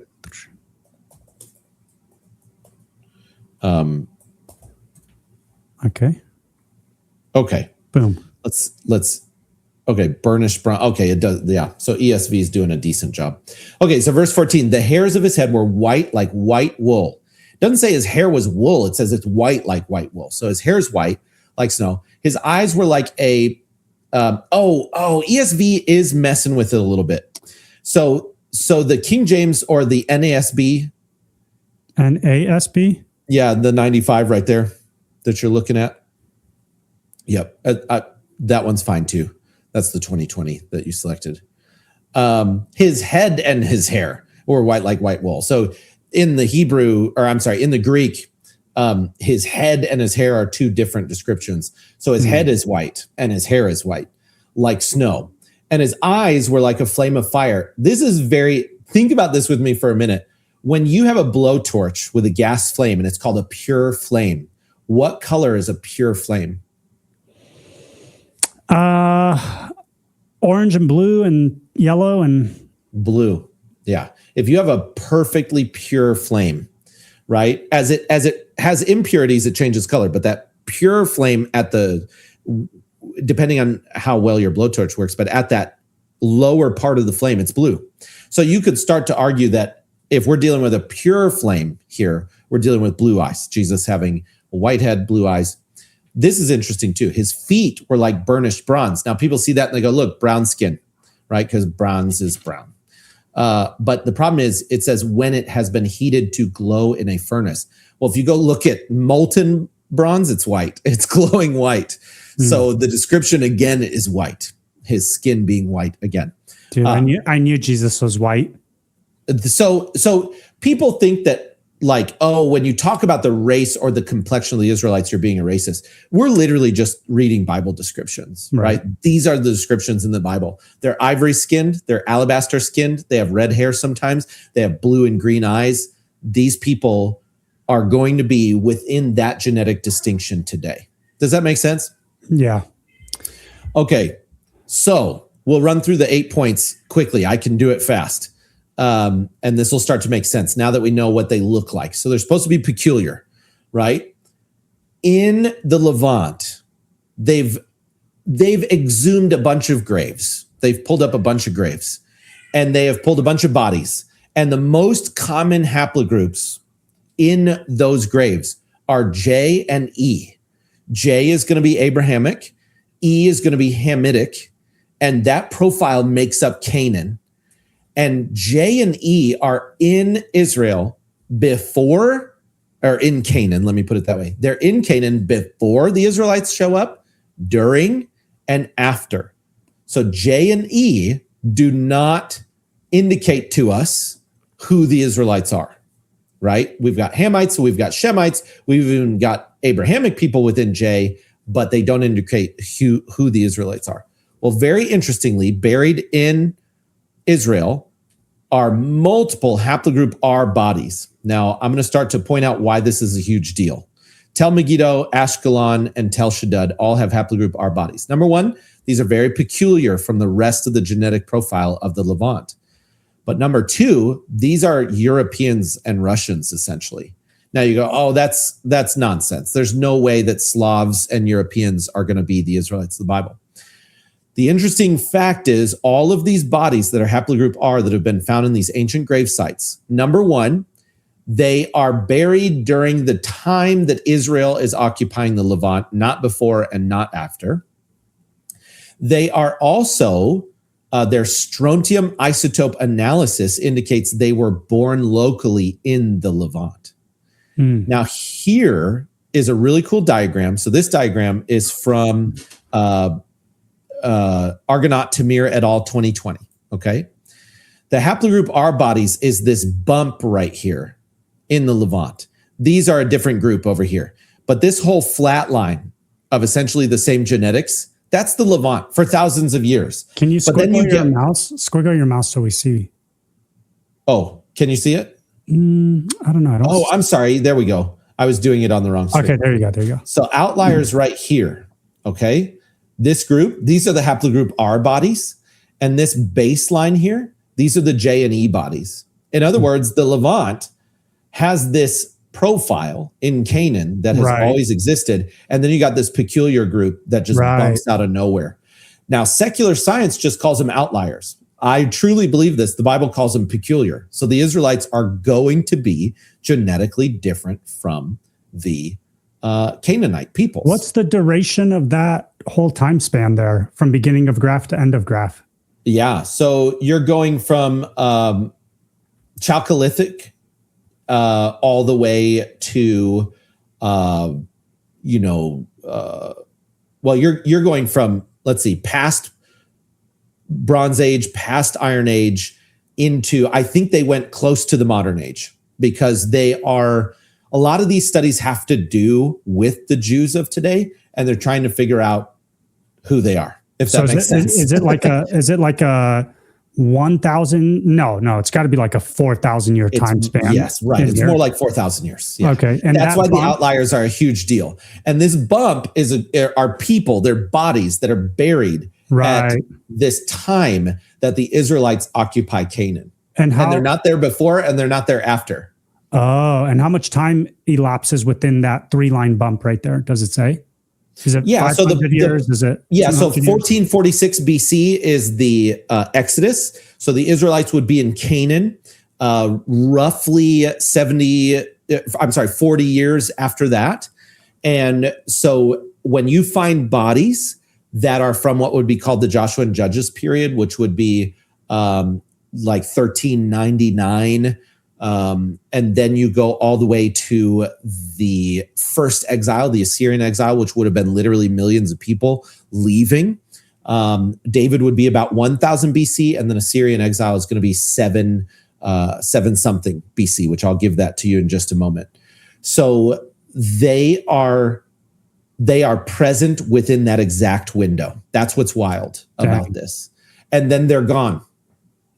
And the strontium isotope analysis is a big deal. I know it's a big word, it's a big phrase. All it means is that their genetic profile indicates they were born in the Levant. They weren't there on travel. They were born in the Levant. And that's a big deal too. Dang. Yeah. So that moves to criterion 2, which is Israel's paternal lines must pulse into and exit the Levant. Okay. We get this from 2 Kings chapter 17, verse 6. In the 9th year of Hoshea, the king of Assyria took Samaria and carried Israel away into Assyria and placed them in Halah and in Habor by the river of Gozan in the cities of the Medes. Okay. So this is what I was just mentioning a moment ago. So David is circa 1000 BC. And this is proven by a lot of archaeological evidence, not just my study, that you can dive into on your own. But David and Solomon are pretty much locked in on their time frame based on archaeological findings and writings and buildings that are called Solomonic, with gates that are called Solomonic gates that are dated to the right time period. Okay, so David, his census records 1.5 million men in Israel by the time of David, and that's in 1 Chronicles 21 verse 5, and it's recorded also one other time. And ultimately, it's about 1.1 to 1.5 million men in Israel.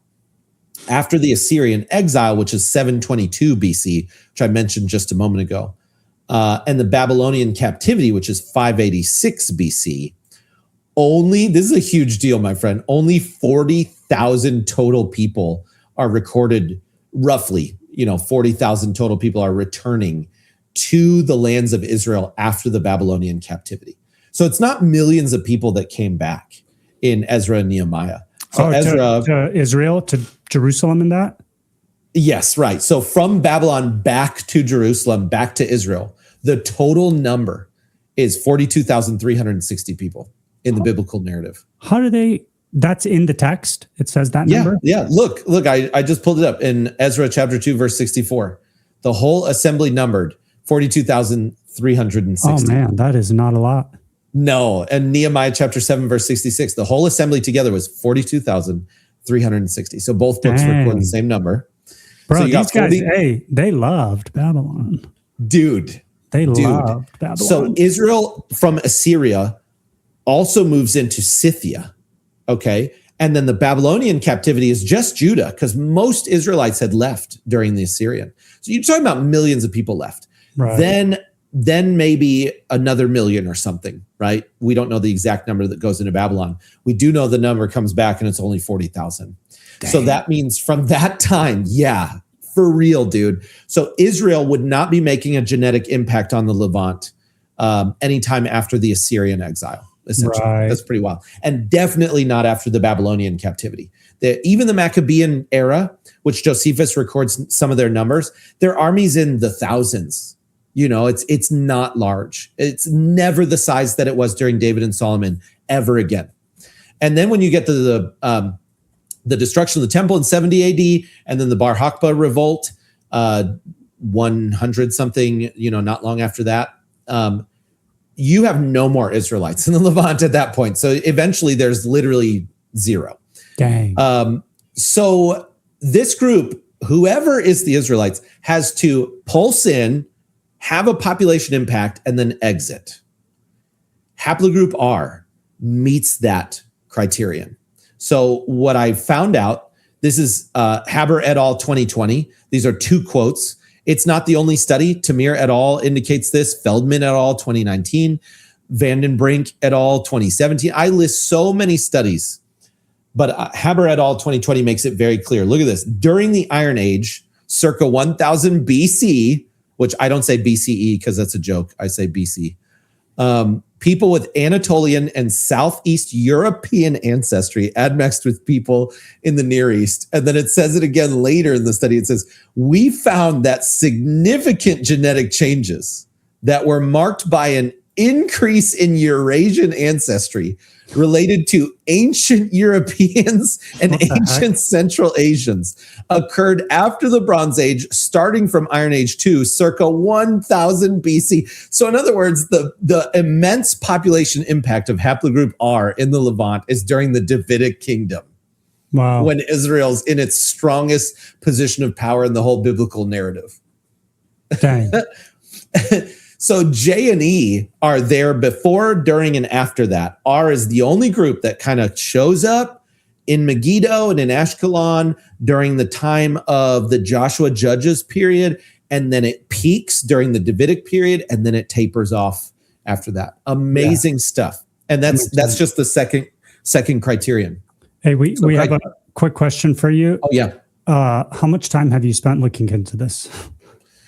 This year has been the year of studying the genetics at a level that I've never before. And to be honest, I really believe that genetics can be grasped by the layman because the truth is I am not a geneticist. I'm an apologist. I'm a polemicist.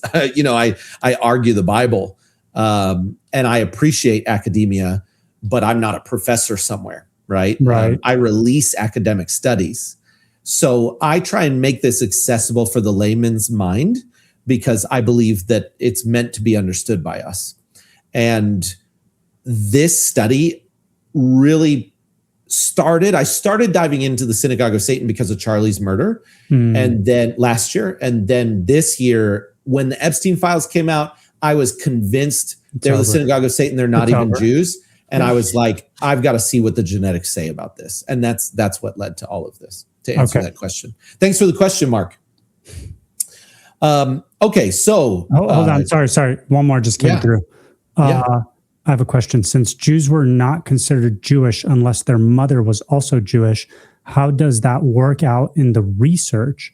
Wouldn't it be best to look at the mother's line? Do you want to answer this? So, Kristen, the maternal line is only being used by these modern Jews. So if you open your Bible to Matthew 1, you're going to see the lineage of Jesus. You're going to see his ancestral line, and it's going to be only dads, with a few of the wives honorably mentioned, but it's a paternal line, all the way to Jesus, literally from Adam to Jesus through the Abrahamic line. So the biblical way to find Israel is the paternal line, not the maternal. Again, the Edomites are counterfeit, so they use everything upside down. They do a maternal line instead of paternal. Yeah, Kristen, it's almost as if they know that if you go by the paternal, it's going to reveal the truth. And so they fiddle with it and come up with this rule that's nowhere in Scripture. Like, let's be honest, it's nowhere in the Old Testament to go through the maternal line to find out if you're part of Abraham's descendant, but Abraham's a man. You know what I mean? It's an inversion, bro. That's what it is. It's an inversion of reality. And that's the thing Satan always does. Satan always counterfeits. I remember a pastor of ours years ago said Satan never creates, he only counterfeits, Yeah. And that has always stuck with me. It's been 20 years since I heard He's a destroyer. The Bible never calls him a creator. So he'll counterfeit, which is a form of destroying something authentic, and then he'll fully destroy things. Half-truths and lies. That's how he works. So criterion 1, peculiar, and haplogroup R is peculiar, and it is white people. And even in the Bible, we just described white Europeans, essentially, white skin, blue eyes. Criterion 2, they pulse into and exit, and haplogroup R does that in the genetic research. Criterion 3, Israel's Levites must preserve the ancient genetic signature. This is where it gets real fast. This might be my strongest argument in the whole study. Okay. So look at Numbers 8:14, for example. Thus shalt thou separate the Levites from among the children of Israel, and the Levites shall be mine. So God, from the very beginning, says, Levites are mine. I'm going to watch over the Levite line. I'm going to make sure that the Levites always exist and that they always are a distinct people, and they're mine. Okay. Get this. This is crazy. All right. Oh, man. So this is Bayer et al. 2017. And this is what this study determined about the Levites among the Ashkenazi. So the people who identify as Levites. Oh, wow. Okay. This is a huge deal. First off, in Bayer et al. And Rutzi et al., they confirm the vast majority of Ashkenazi Levites carry R1A M5A2. I'll tell you why that's a huge deal, that they carry R1A. First huge reason is because the rest of them are all J and E. So it's really bizarre that the Levites are haplogroup R, because R1A is like a Slavic European line. Does that make sense? Yeah. Okay. The modern Levites are R1A M5A2. They directly descend from R1A M417. And I'm not kidding you, that sample I2189, which is buried in Megiddo during the time of the Joshua and Judges period, and Megiddo is a controlled city of Israel, is the paternal ancestor of the modern Ashkenazi Levites. So the Levites living today are direct descendants of this bro buried in Megiddo during the time of the Joshua and Judges period. Is that bonkers? And Megiddo was where? Megiddo is, let's see, we can actually pull up a little map and that will show you. And how long ago was this guy? This would be Joshua Judges period. I can give you the, Joshua Judges period. Yeah, which is going to start about 1399 and extend for a couple hundred years.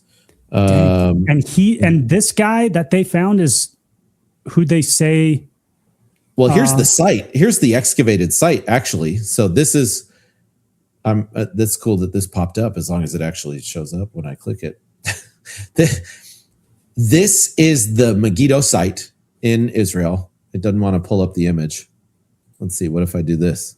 Open link or open image. Probably like a weird image. Maybe image. Okay. Anyways, it's not, I'll zoom in on it for you. There we go. So that's what they excavated, finding all these bodies. Okay. Solomon built fortifications here. There's Solomonic gates here. Crazy. This is controlled. Okay. So Megiddo, to give us, let's see if we've got one that gives us.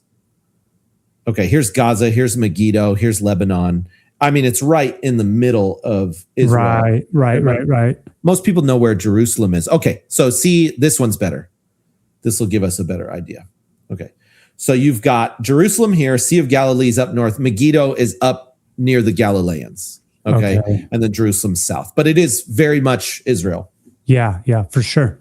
And this guy is the paternal ancestor of the Levites? Yep. The Ashkenazi Levites. And get this, the Ashkenazi Levites, there's only about 300,000 of them total. And the vast majority are this R1A haplogroup. And they're directly connected to this dude. And he's buried. This is also insane. He's buried with a bunch of R1B bodies. So there's another R1A and some R1B bodies. And they all point to like Germany and Europe and Spain.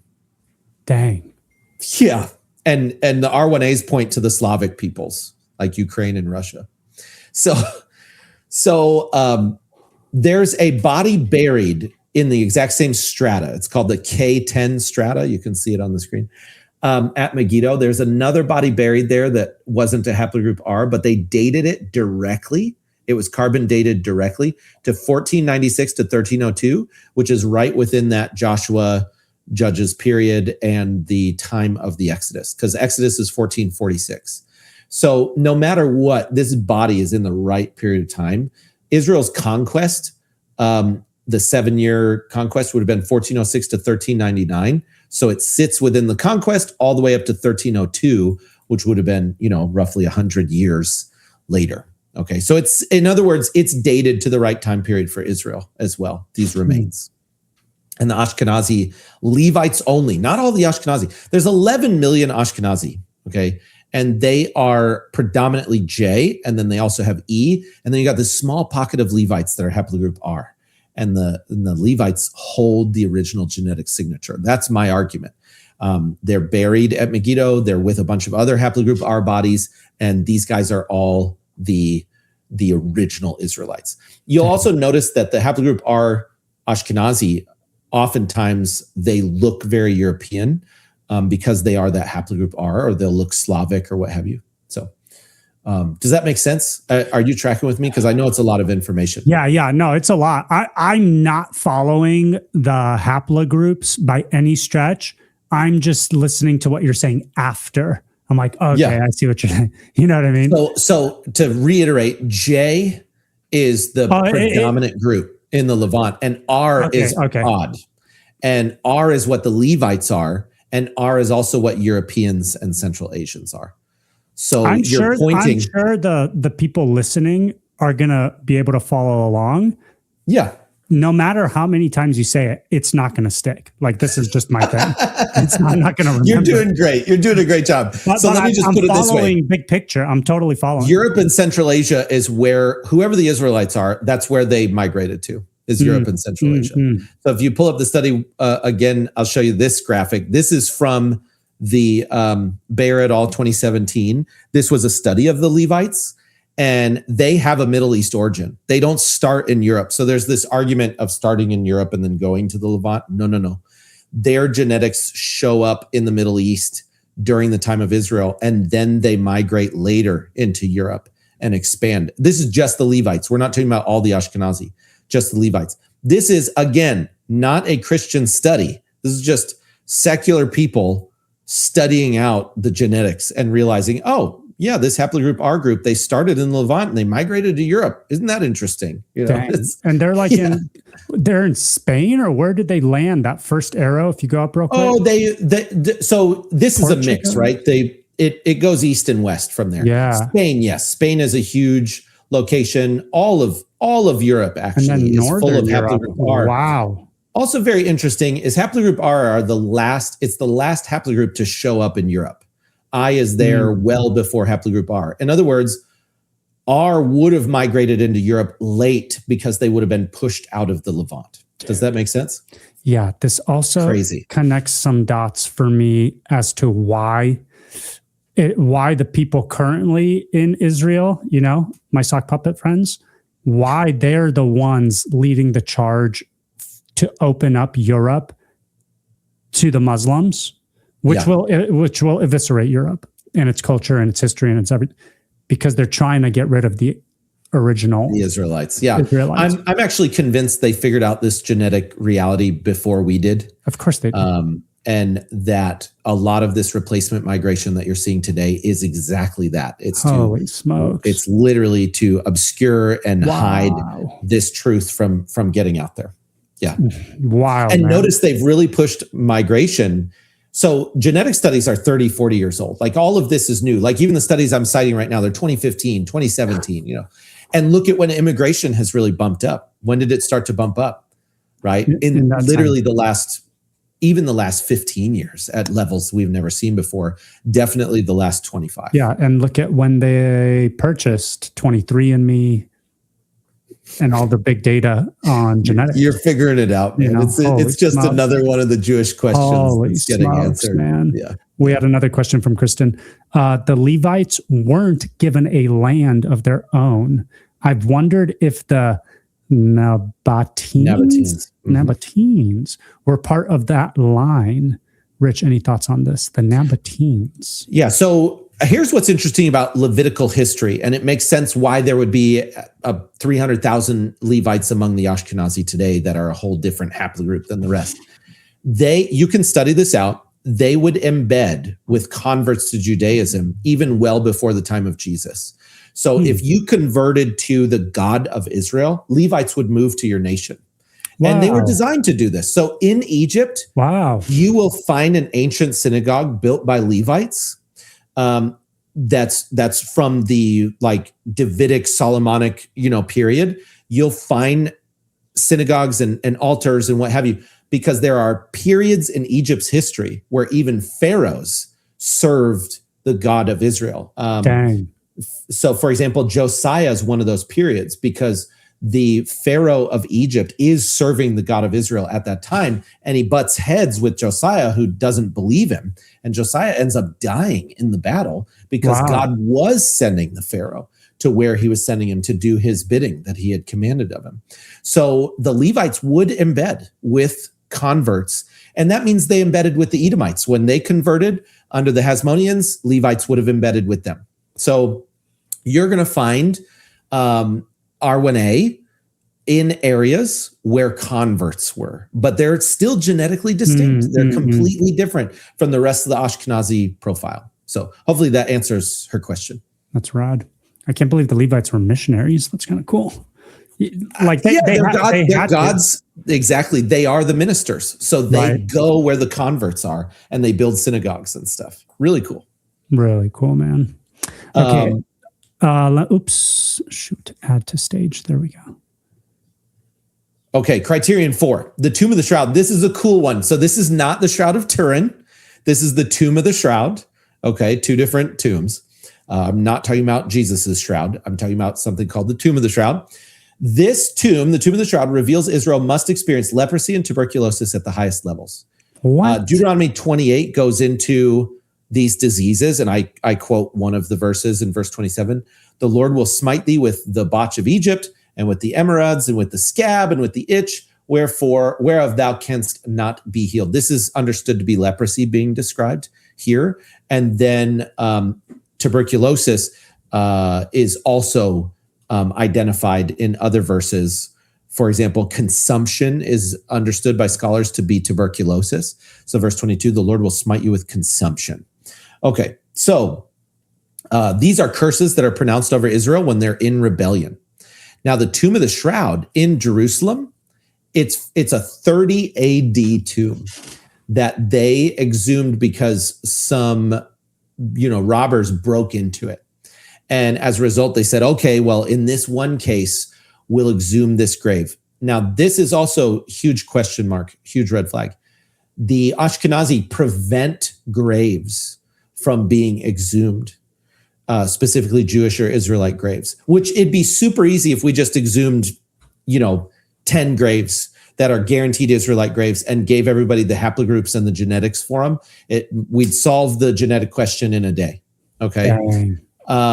They don't allow that to be done. The only reason why this tomb was even exhumed in Jerusalem, a genuine Israelite grave, we know it's Israelite, not only because of its period, they're buried near Annas, who is the high priest in the New Testament that you read about.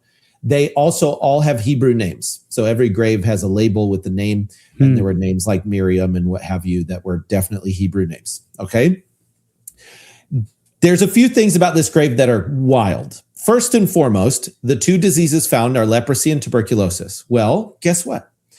Leprosy and tuberculosis peak at their highest in history, in recorded history, in Europe and the United States. Tuberculosis is United States and Europe, and then leprosy is medieval Europe. So, in other words, the diseases in this tomb point to Europe as being the primary people group that even experiences these diseases.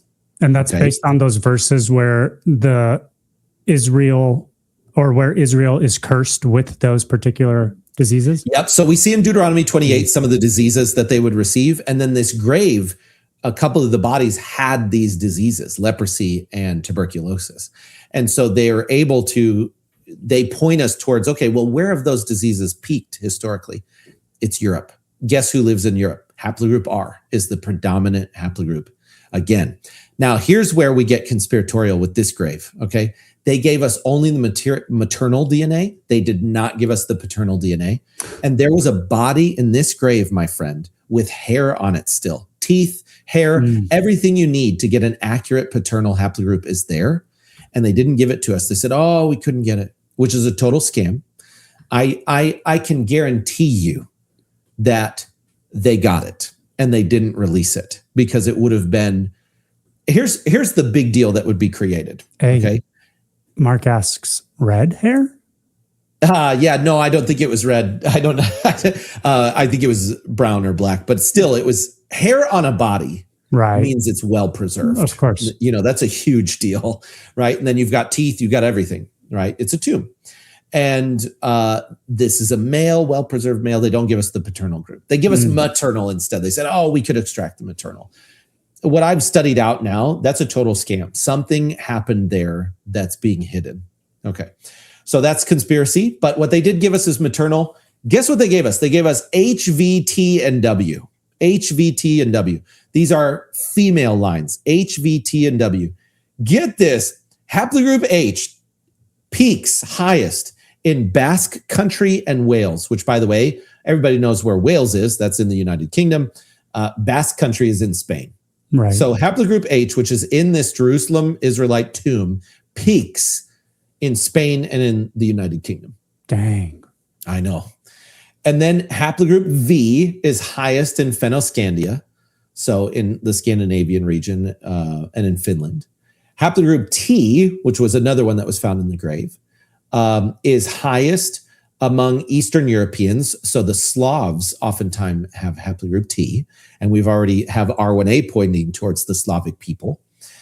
And then haplogroup W is highest in Finland. So no matter what, every maternal haplogroup found in this Jewish tomb from the first century, from literally Jesus's lifetime, probably people, because this is a 30 AD tomb, these are probably people that were alive at the exact same time as Jesus Christ himself.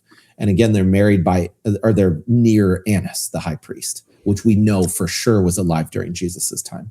That makes me wonder if even the maternal stuff they give over proves all of this. Like, what the heck are they hiding with the paternal thing? Well, so the Ashkenazi have been in Europe as well. And so they would just say, oh, of course the maternal points to Europe because we've been in Europe. That's what they would say. See, the paternal ends the discussion because if it's haplogroup R, if that male was R, none of these Ashkenazi except the Levites are haplogroup R. Dang. Yeah, you got millions of people claiming to be Jews that suddenly aren't by one discovery, as far as I'm concerned. So they have every reason to not release the paternal on that male. Absolutely. Because if it's J, they'd want to release it because they go, look, we found a J here in this Israelite tomb, and that's us. We're haplogroup J. But if it's R, guess what, Bucko? Now we're talking about Germans and English people and Scottish people and Irish people. We're talking about Slavs, Russians, Ukrainians. We're talking about Spaniards who are also haplogroup R. We're talking about a whole different group of people than these Ashkenazi, and it just upends the whole thing. Dang. I know. I'm going to have to start referring to them as Edomites from now on. Yep. Edomites. Those who say they are Jews and are not, but lie. Synagogue of Satan. That's Jesus's words. Look at this. I'll show you this heap map that's on the study. So this is just haplogroup H, but maternal haplogroup H. You'll see its darkest blue is right here in Basque Country, North Spain, Southern France. Do you see that? Yeah. And then the other dark blue spot is right here in Wales, right? And then you get some in Sardinia, Italian, but the islands specifically. So, but Wales is the highest, and Basque Country, I think, is second highest. So these are the highest for H. And literally, the tomb is found over here where you barely see any H. There's a little bit of H down here in the Levant. And here's where it's darkest in Europe. So no matter what, the grave is pointing towards Europe, 100%. Right. The diseases point towards Europe. The grave points towards Europe. This is wild stuff. Okay. Criterion 5, Israel must have high dairy tolerance. Some people laugh at this, but the truth is the Israelites have to be able to drink the milk of cows because they do in the Bible. So, for example, Leviticus 20:24, but I have said unto you, ye shall inherit their land, and I will give it unto you to possess it, a land that floweth with milk and honey. I am the Lord your God, which has separated you from other people. There's multiple scriptures that indicate they were drinking like the milk of cows specifically. Let me see. And repeatedly, it's called the land flowing with milk and honey. Let me pull up one of them that I can pull it up on my app. And not all people groups can tolerate dairy. That's like a specific genetic. That's exactly where we're going with this. Yeah. So Deuteronomy 32:14, curds of cows and milk of the flock. So that's just an explicit, like we're dealing with cow dairy, not coconut milk. Does that make sense? Right. Okay. So we're dealing with cow dairy, and that's what they're drinking. And Solomon says, like, I have drunk my wine and my milk. So they drink this. They drink milk. Okay. So the land promised is a land flowing with milk and honey. Well, hilariously, haplogroup R, Europeans, and other Europeans, haplogroup I have this too, but haplogroup R often reaches 90 to 100% tolerance of dairy. And so that sounds like, but I'm sure other people have dairy tolerance. No way. The Near East is around 25% dairy tolerance. West Africa is around 5 to 20% tolerance. Central Asia, 11 to 32%. Indigenous Americas, so the Native Americans, less than 5%. East Asians is circa 1% dairy tolerance. In other words, there's one group on earth that can drink milk and drink it regularly and not get a tummy ache, if that makes sense. The dairy tolerant group has to be where the Israelites are. It doesn't mean everyone dairy tolerant is Israelite. It just means that they have to have dairy tolerance. And once again, haplogroup R is among the highest levels on earth, 90 to 100% tolerance. And I link to all the studies that prove all these claims that I'm making. Okay, well, I'm definitively not a Jew because I get the squirts. So no. So you can be missing the allele because of your autosomal mix over time, and your haplogroup could still be R, for example. What is your ancestry that you I'm know Romanian. Of? Okay, and it's Mongolian from my mother's side, and British, like English, way back from my father's side.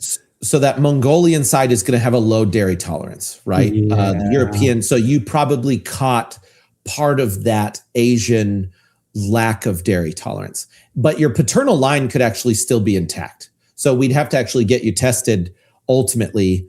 I can find out. You said Romania? Yeah. So Romania is actually really high R, just so you know. So your chances of being haplogroup R are still there, right? Bro, I'm an OG Jew.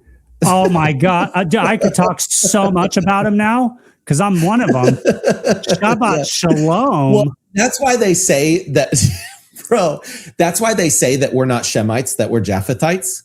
Because as soon as we're Shemites, how can you be anti-Shemitic when you yourself are also a Shemite? Exactly. Right? So as soon as the Greeks are Abrahamic, which they are, they're Shemites. So they're allowed to talk about other Shemites. You know, it defeats the whole argument. If I ever get accused of being anti-Shemitic again, I'm gonna freaking let them have it. Hey, I'm Haplogroup R, bro. What are you? Oh man, and then you can walk them through all this stuff. They'll be like, "What are you talking about?" Okay, we're making it through. So criterion 6, I can present quickly. So dairy tolerance, it's almost 100% among Europeans, and it's 25% or less among everybody else. So you got to have Israel's going to be among the dairy tolerant. They have to be. Then criterion 6, can you pull that one up? Yeah, let me do. Following dispersion, Israel must forget its heritage. Jeremiah chapter 50, verse 6, my people hath been lost sheep. Their shepherds have caused them to go astray. They have turned them away on the mountains. They've gone from mountain to hill. They have forgotten their resting place. So if you talk to the Ashkenazi historians, they've never forgotten that they're Jews. They're like, yeah, we've been Jews ever since the time of Jesus and before that and all that. Okay, yeah, but you talk to a European. Does a European think they're an Israelite? Absolutely not. They'll laugh at you. They'll be like, you're dumb. That's a stupid idea. We're from Japheth. You know, that's what they'll say if they're a little bit learned in biblical scholarship. And the truth is, that's one of the signs. Forgetting that you're even Israel is part of being Israel historically. The Edomites, the Ashkenazi, they've recorded themselves being Jews literally since the time of Jesus. So there is no forgetting that they're Israel. That also disproves them once again of being Israel because they know that they are. Israel doesn't remember that it's Israel until Ezekiel 37, the rattling of the bones, which I believe this is the very beginning of that, where Israel starts to recover and remember who they are. And then it says the bones come together, which means that would be like the 12. In this interesting, the European Union is 12 stars, right? And then I'm going to show you there's 12 genetic pools in Europe as well. So you're going to see it in a minute. These people identify as being the Jews, and they never stopped identifying. But Europeans, they don't identify as being Israelites. They would laugh. They would think it's silly. But there's more to it, not just that. So I'll show you a couple things. I'll run through these ones if you can pull it up. Got it. Celtic languages, first off, were spoken, all the way up until the 6th century. Common Era is what CE is, but I'd put AD.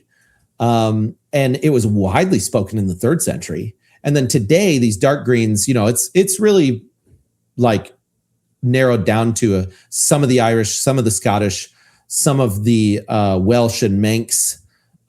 These are some of the places that speak Celtic languages. Well, very interestingly, the verb, subject, object order of words, so the syntax in Celtic languages is exactly the same as biblical Hebrew. Not modern Hebrew, but the Hebrew that the Bible was written in. Celtic matches that syntax precisely, even better than Arabic or modern Hebrew do.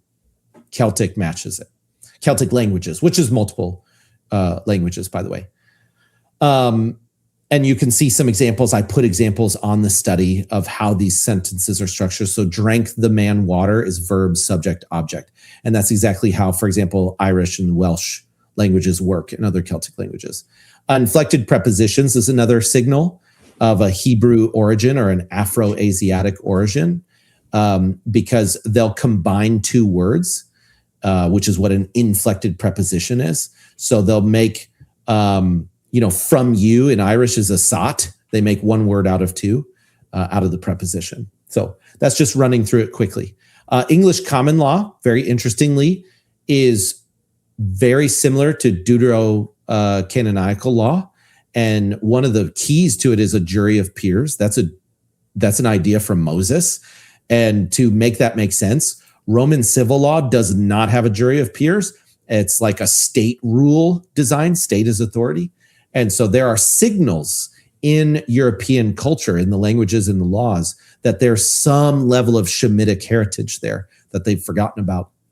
And then interestingly enough, the Sabbath was kept by the Celtic churches for a very long time. And the argument, which I'm about to get into, is that the apostles visited them very early and they learned a very Israelite version of Christianity. They did not learn it from the Catholics. So Sabbath keeping would not have come from Catholics. And yet the Celtic church is keeping Sabbath for a long time. That indicates that apostles came to them early with a non-Catholic version of Christianity, a non-Romanized version. Interesting. So, and that follows into criterion 7 so that we can keep it moving. I appreciate everybody who's been here for this long. We've got one more criterion after 7. There's only 8, so we should be able to wrap this up. So criterion 7, following the resurrection, Israel must be visited early by the apostles. Okay, so Matthew 10, 5 and 6 is an example of this. These 12 Jesus sent forth and commanded them, saying, go not into the way of the Gentiles, and into any city of the Samaritans enter ye not, but go rather to the lost sheep of the house of Israel. And you'll see this repeated. And then you'll notice like James 1 is written explicitly. It says, James, a bondservant of God and of the Lord Jesus Christ, to the 12 tribes who are dispersed abroad. In other words, they clearly are going after the 12 tribes. The original 12 are. Paul is going after Gentiles, but the original 12, which became 11, they're going after specifically the lost sheep who got dispersed during Assyria and Babylon. Okay. And when you understand that, you start to realize not only is James writing directly to the 12 tribes, 1 Peter 1, he does the same thing. He says in the first couple of verses, he says to those who are in the diaspora, the lost sheep in the diaspora.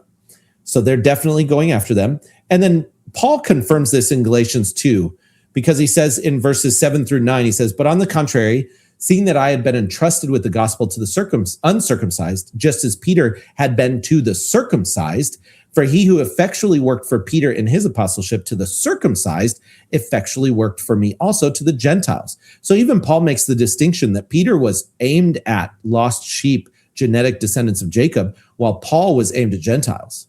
Is that making sense? Yeah. Okay. Guess what? Okay, so here's R1B and R1A split up here in Europe, okay, in Central Asia. R1A, remember, that's the Levites today. And then R1B, these are other tribes. Okay, this is crazy. Tertullian writes in Adversus Judaeos, chapter 7, section 4, et Britannorum inaccessa Romanus loca Christo vero subdita. The places of the Britons inaccessible to the Romans, truly subjected to Christ. He is indicating, and the reason why this is a big deal is because he's from 155 to 220 AD. He's highly regarded as an accurate Christian scholar. Tertullian is writing that the British Isles has received the gospel prior to the Roman occupation of the British Isles. Dang. So the only reason why that would happen is the only reason that would happen is because an apostle went there. At least one apostle went there, aiming for lost sheep. Okay. Wow. Yeah. Yeah, it gets wild. So this is confirmed repeatedly. Eusebius writes in Demonstrato Evangelica, Book 3, Chapter 7.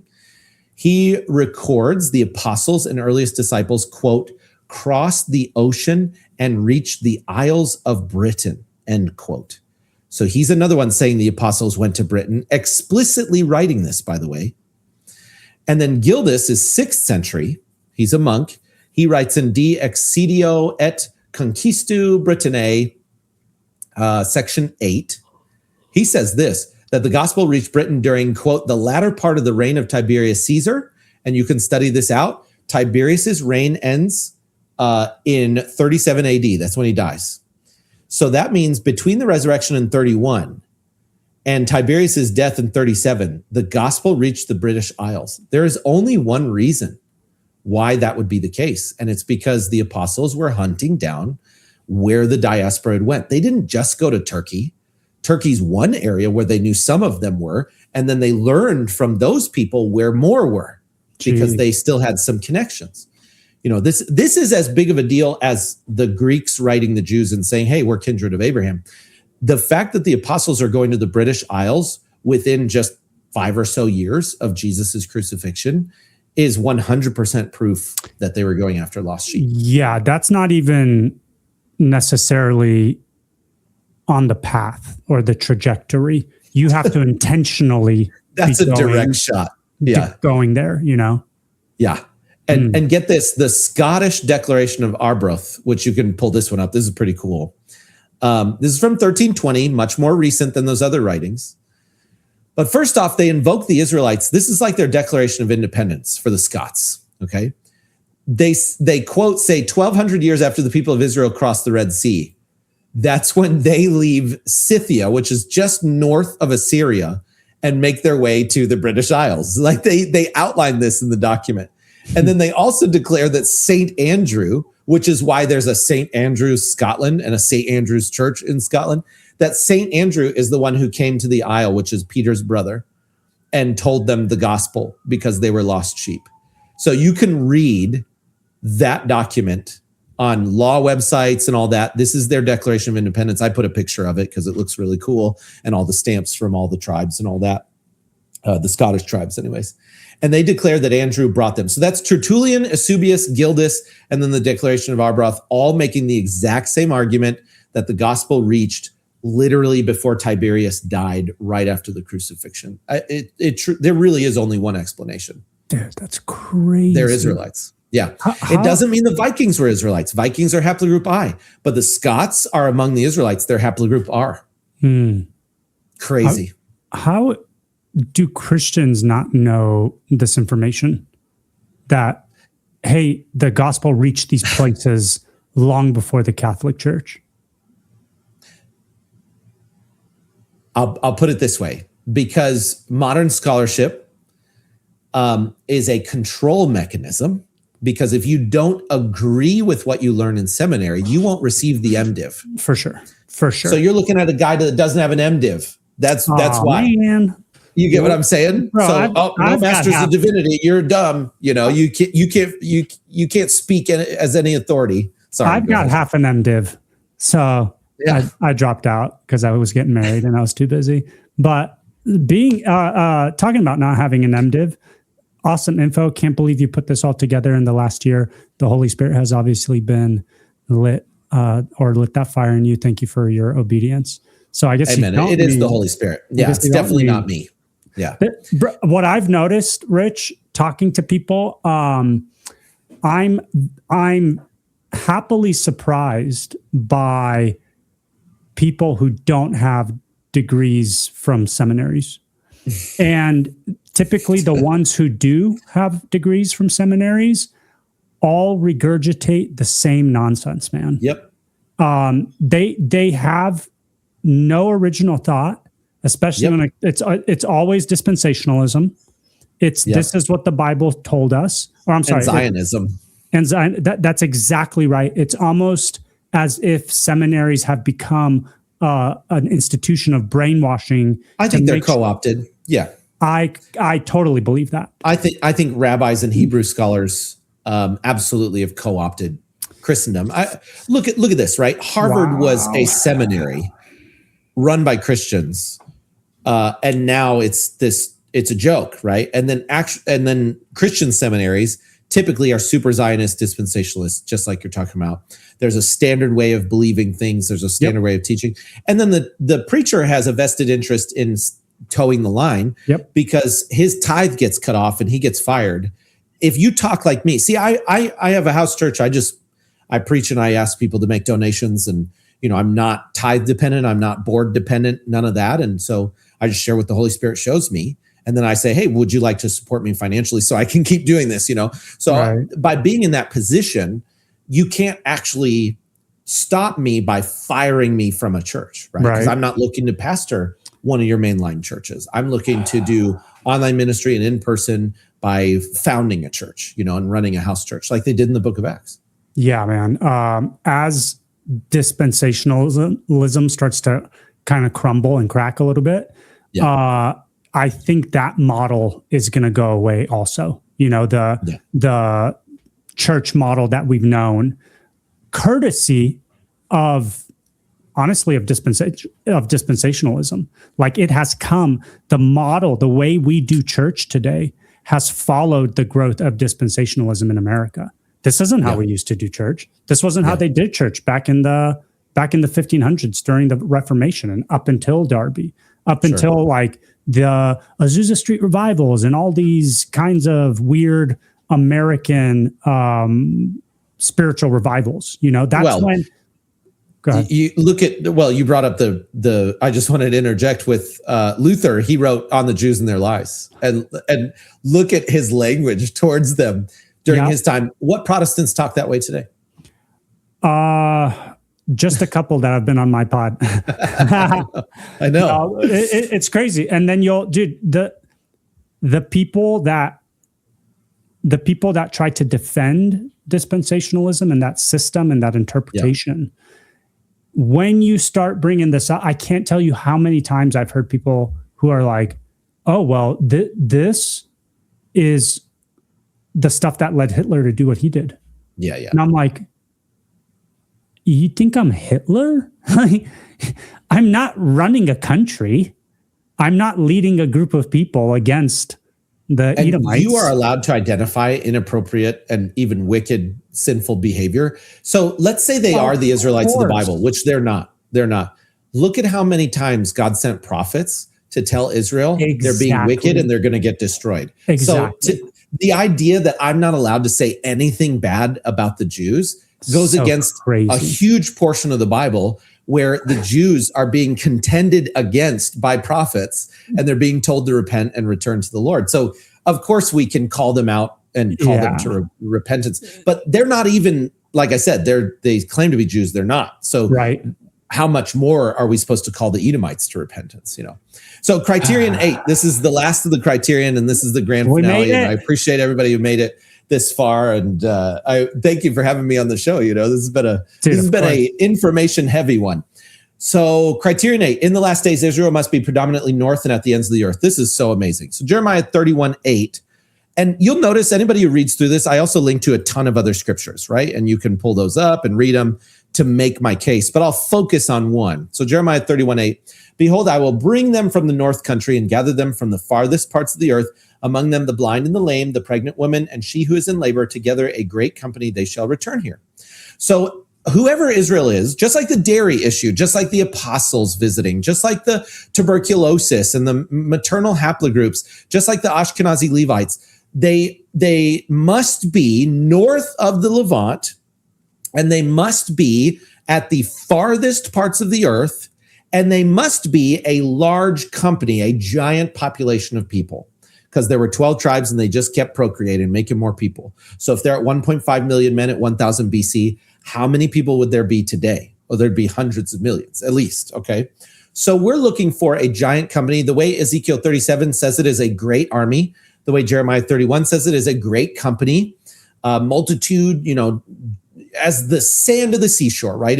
Very difficult to number. Okay, so the north country and the farthest parts of the earth. This is amazing. Okay, let's go at the beginning of the study. I put up that haplogroup map, if you remember, the big one of the whole earth, and we're going to look at who's at. Sorry, I'm going all the way back to that beginning. We'll look at who's at those parts of the earth. Okay, haplogroup R. Where are they? Well, this is north of the Levant, and it's a giant territory. You got like all of Russia here. You got Central Asia, and then you've got Europe. All R1b is the dark blue. R1a is the light blue. And then who is at the ends of the earth? Because that'll help to confirm it for us. Well, look at this. Dark blue at South America.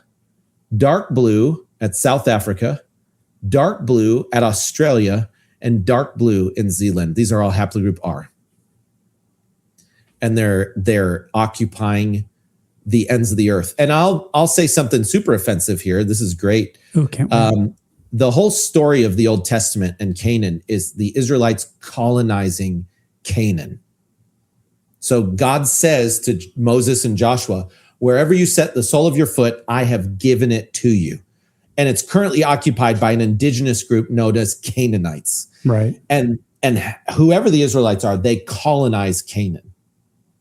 So we're looking for, literally by nature, colonizers, people who colonize probably more than others. That's us. And there's no group on earth that colonizes more than Europeans.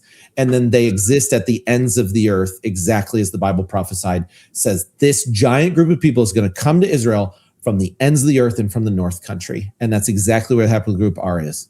Are you seeing it? Like on the map, it's like what? It's divine that South America, South Africa, Australia, and New Zealand are all the same people.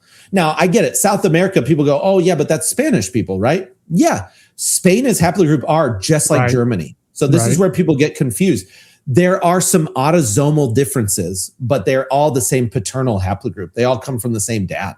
So there's 12 tribes. There's some genetic differences, but ultimately all the same dad. Some differences in culture, but all the same dad. And that's actually the beauty of the 12 tribes. They're supposed to be diverse, right? But what are the chances, man, that South Africa, South America, Australia, and New Zealand, these are all the same haplogroup, just like north of the Levant? Is that amazing? So that's criterion 8.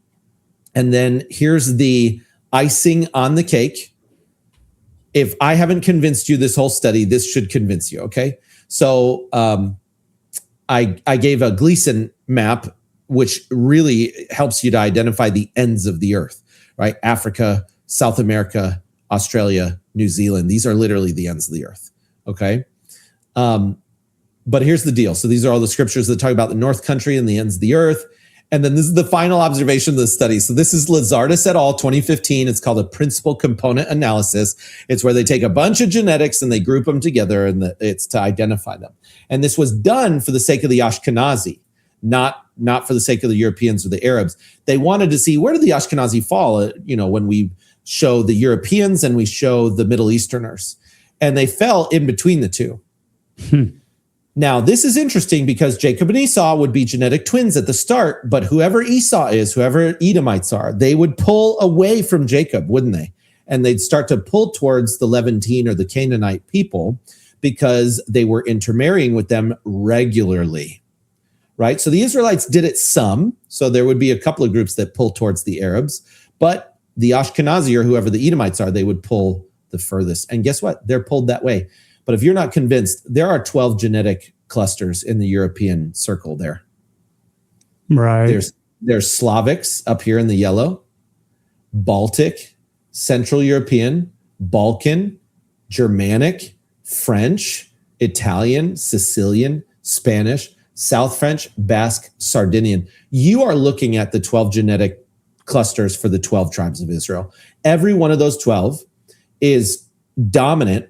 Okay, 10 of them are dominant haplogroup R, which means that's the largest paternal haplogroup among them, or co-dominant haplogroup R, which means like I, is the dominant usually.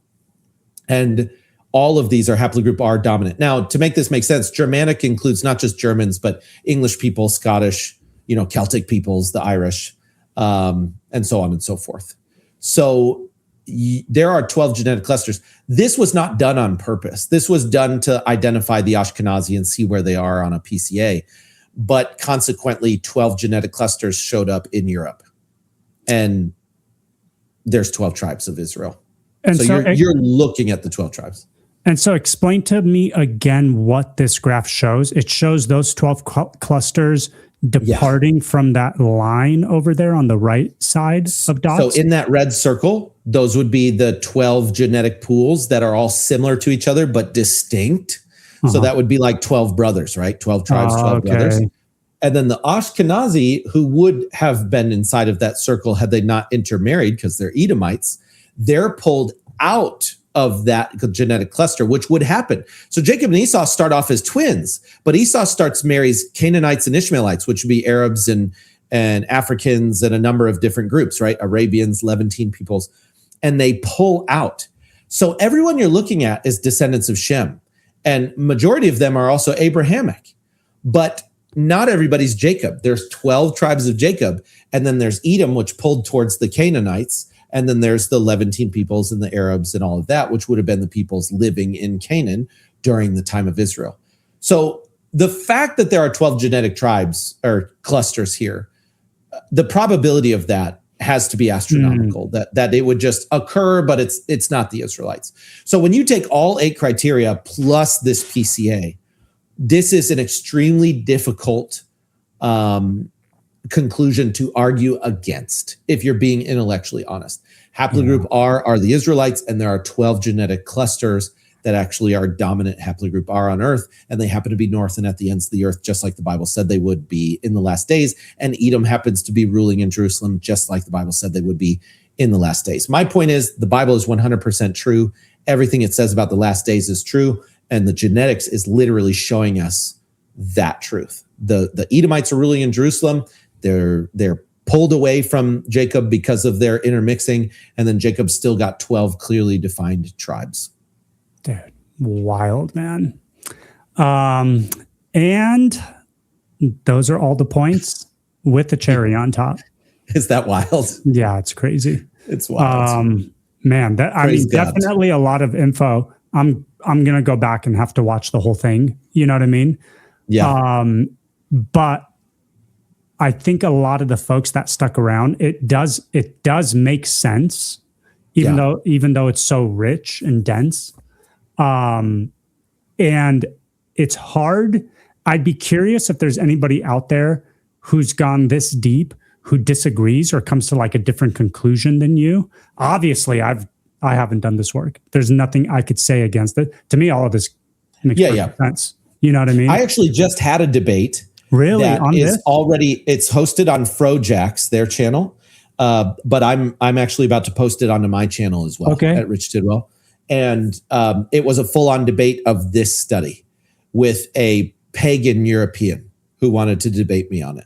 Wow. And it turned out to be a really good debate. Actually. Really? I'm thrilled. Cool. Yeah, I'm thrilled with its outcome. How the heck did that guy find your material and was like, I'm gonna?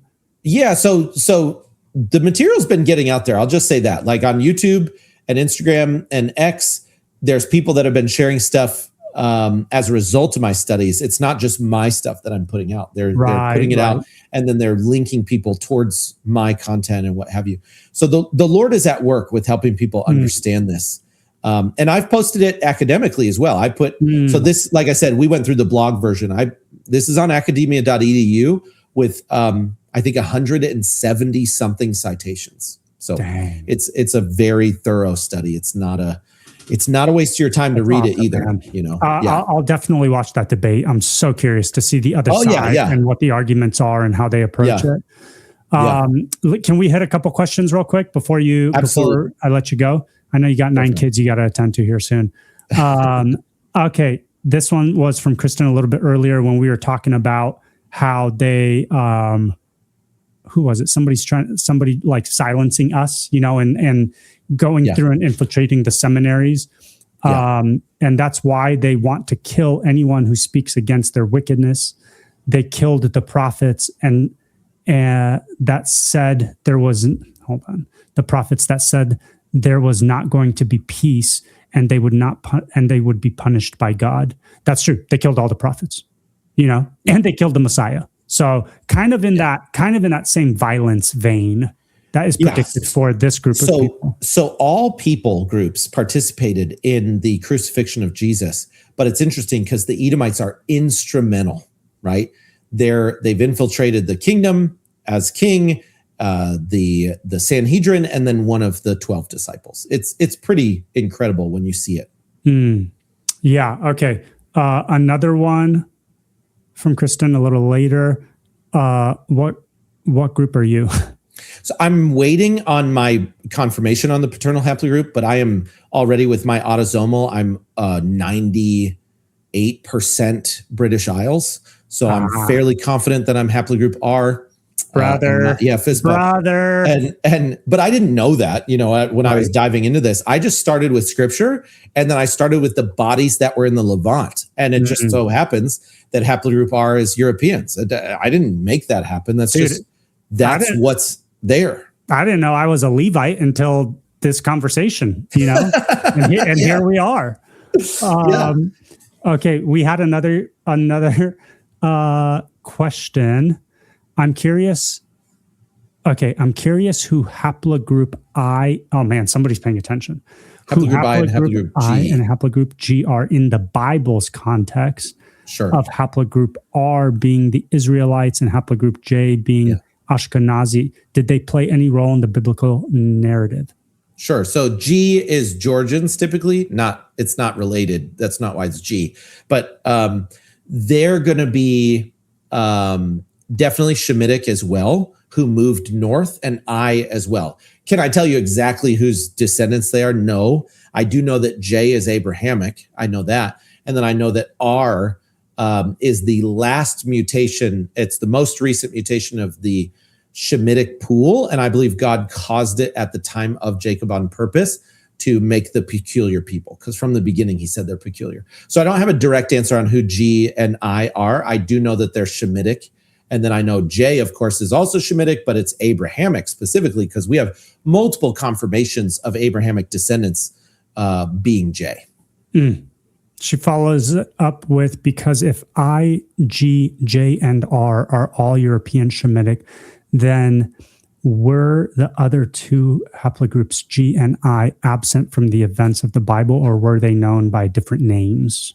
Interesting. So the events would be that descendants of Shem went north. If you notice in the biblical narrative, it's not like we get this full outline of Shem's descendants or any of the big three.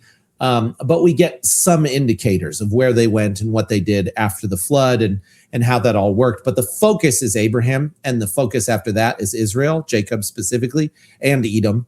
So that's why we get a ton of information about them, and it's easier to track them down. But I can't tell you exactly who G and I are, but I do know they're Shemitic. And the genetics say that too, because they're all pooled together. Cool. All right. Let me see. I got one more here. She really wanted, or he, I don't know who or what Peanut is. Please don't forget to ask about milk pasteurization. They asked earlier if you know who pushed for milk pasteurization. Yeah, it's the Rothschild family. Was it really? Yeah, the Rothschilds went to British Parliament twice. One was for the Balfour Declaration, and one time was for milk pasteurization because they were weakening us. Yes, they absolutely were doing it to weaken us. Your milk is pasteurized to make you weaker. Oh my God. Yeah. So I like to order raw milk. I love raw milk. And then if you can't find it anywhere, look for low temp pasteurization, which my understanding is some of the milk survives through low temp if they're like doing the bare minimum. Dude, they went to Parliament twice, once for the Balfour Declaration and once for milk pasteurization. Rothschild, not in German. So in German, it's just Rothschild, which is red shield. Rothschild in Hebrew, if you transliterate it to Hebrew, Shield of Edom. Oh, I thought you were going to say anti-milk or something. No, that would have been epic. Worse, Shield of Edom. Wow. Oh Rothschild my gosh. Means Shield of Edom.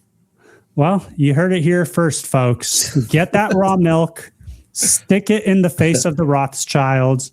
Let's get big and strong, because it sounds like we got a battle ahead of us here. Yeah, we need the Holy Spirit. And good news is, so in Ezekiel 37, the bones rattle. I believe that's the remembering, the very beginning. Then the bones come together. And that's the unification of Israel. They will unify the bones.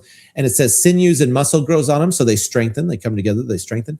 Guess what's next? It says, and then breath came into them. Well, all throughout the Bible, the breath is the Holy Spirit. Right. So I expect a tremendous revival at a level that we've never seen in the oncoming of Jesus Christ. And then when Jesus returns in Ezekiel 37, Jacob descends on the lands of Israel.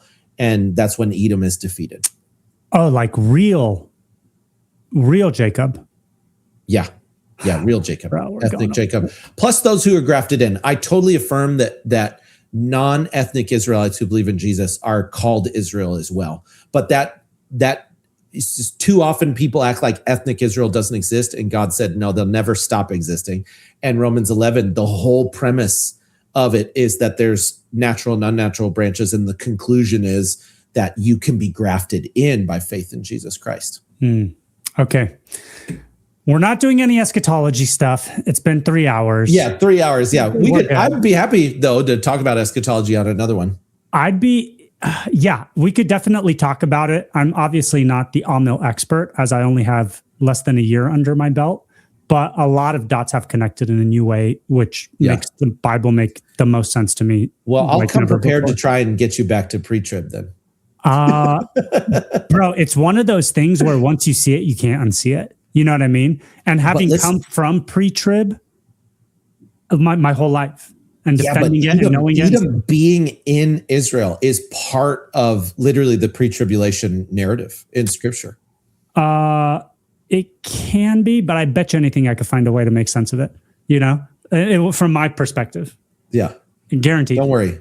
Because they're good news for all post-millennials and amillennials is that Jesus is going to come back and split the Mount of Olives, and none of us will be able to deny it when it happens. It'll be split in two. That's something you got to think about. Is the Mount of Olives split in two? I have to look that up. I read something recently where I was like, oh, that makes the most sense on the Mountain 14. Of Olives thing. But that's just one passage. There's so many other passages that are very I will clear. Gladly debate you on all of it. In a friendly manner, by the way, not in an unfriendly manner. Okay. There's other passages that are very clear that, we'll do it, bro. We'll do another one. Okay. It'll be fun. But we should get a post-mill guy too and do the 3 views. I don't really care about post-mill. Post-mill, I think, is ridiculous at this point. It's as bad. It's as freaking bad as dispensationalism. Because give me a break. Like, you think it only gets better and it gets so good that that Christ's like, okay, I'm going to come back now. No way. The whole Bible talks about how bad it gets. And then in the little season, which I'm also a fan of at this point, not the crazy conspiracy retarded version, the actual biblical version where it's just, hey, Satan's released and he deceives the nations again. That's it. That's what I'm talking about by little season. That's clearly a step in the wrong direction before the second coming of Christ, where he defeats sin, death, Satan, throws them into the lake of fire. Things don't get better. The nations get deceived. So little season in Revelation occurs after the millennial kingdom. And right. The very specific statement in Revelation 20 is that Satan goes out to form an army to attack Jesus and the saints in Jerusalem. So it's a very explicit period of time. In other words, we're not in it right now because there's no army being formed and Christ is not seated on a throne in Israel. And also the saints are not occupying Israel, right? We're not in control. Edom's in control. I can't wait for the discussion. We'll have the discussion first. Again, I'm not the expert, but it'll be fun. And I'm always curious to hear people's opinions. But do you know who Steve Gregg is? Pastor Steve. No. Well, I don't know if he's a pastor. Author. Is he a known Amil guy? He is the hero of the modern Amil guys, which is just me and Dennis. We're the modern Amil guys. Okay. But no, Steve's great. Super smart. Came out of Calvary, came out of pastoring Calvary Chapel churches, and became Amil on his own through his own studies. Sure. And so he handles the topic very, very well and knows the arguments from the other side, so addresses them appropriately. I would love to have you guys discuss. Okay. At this point, debates are in my future is what I can tell. It seems the Lord's been setting up lots of them. Not just it, there's some that I'm not able to announce yet that, I think are going to be more like substantial. And so I'm excited. Debates are fun, actually. They're super fun.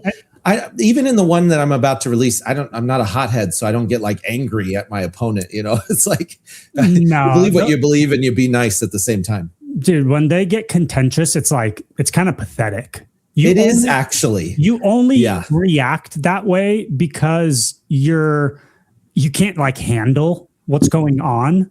So it just kind of shows you that like, hey, you probably shouldn't be doing this if you can't handle yourself well, or you just don't have a good argument. You know, I just jumped, if you noticed, because a huge firework just went off outside because people are getting pumped up for July 4th. Sorry, I like jumped while you're talking.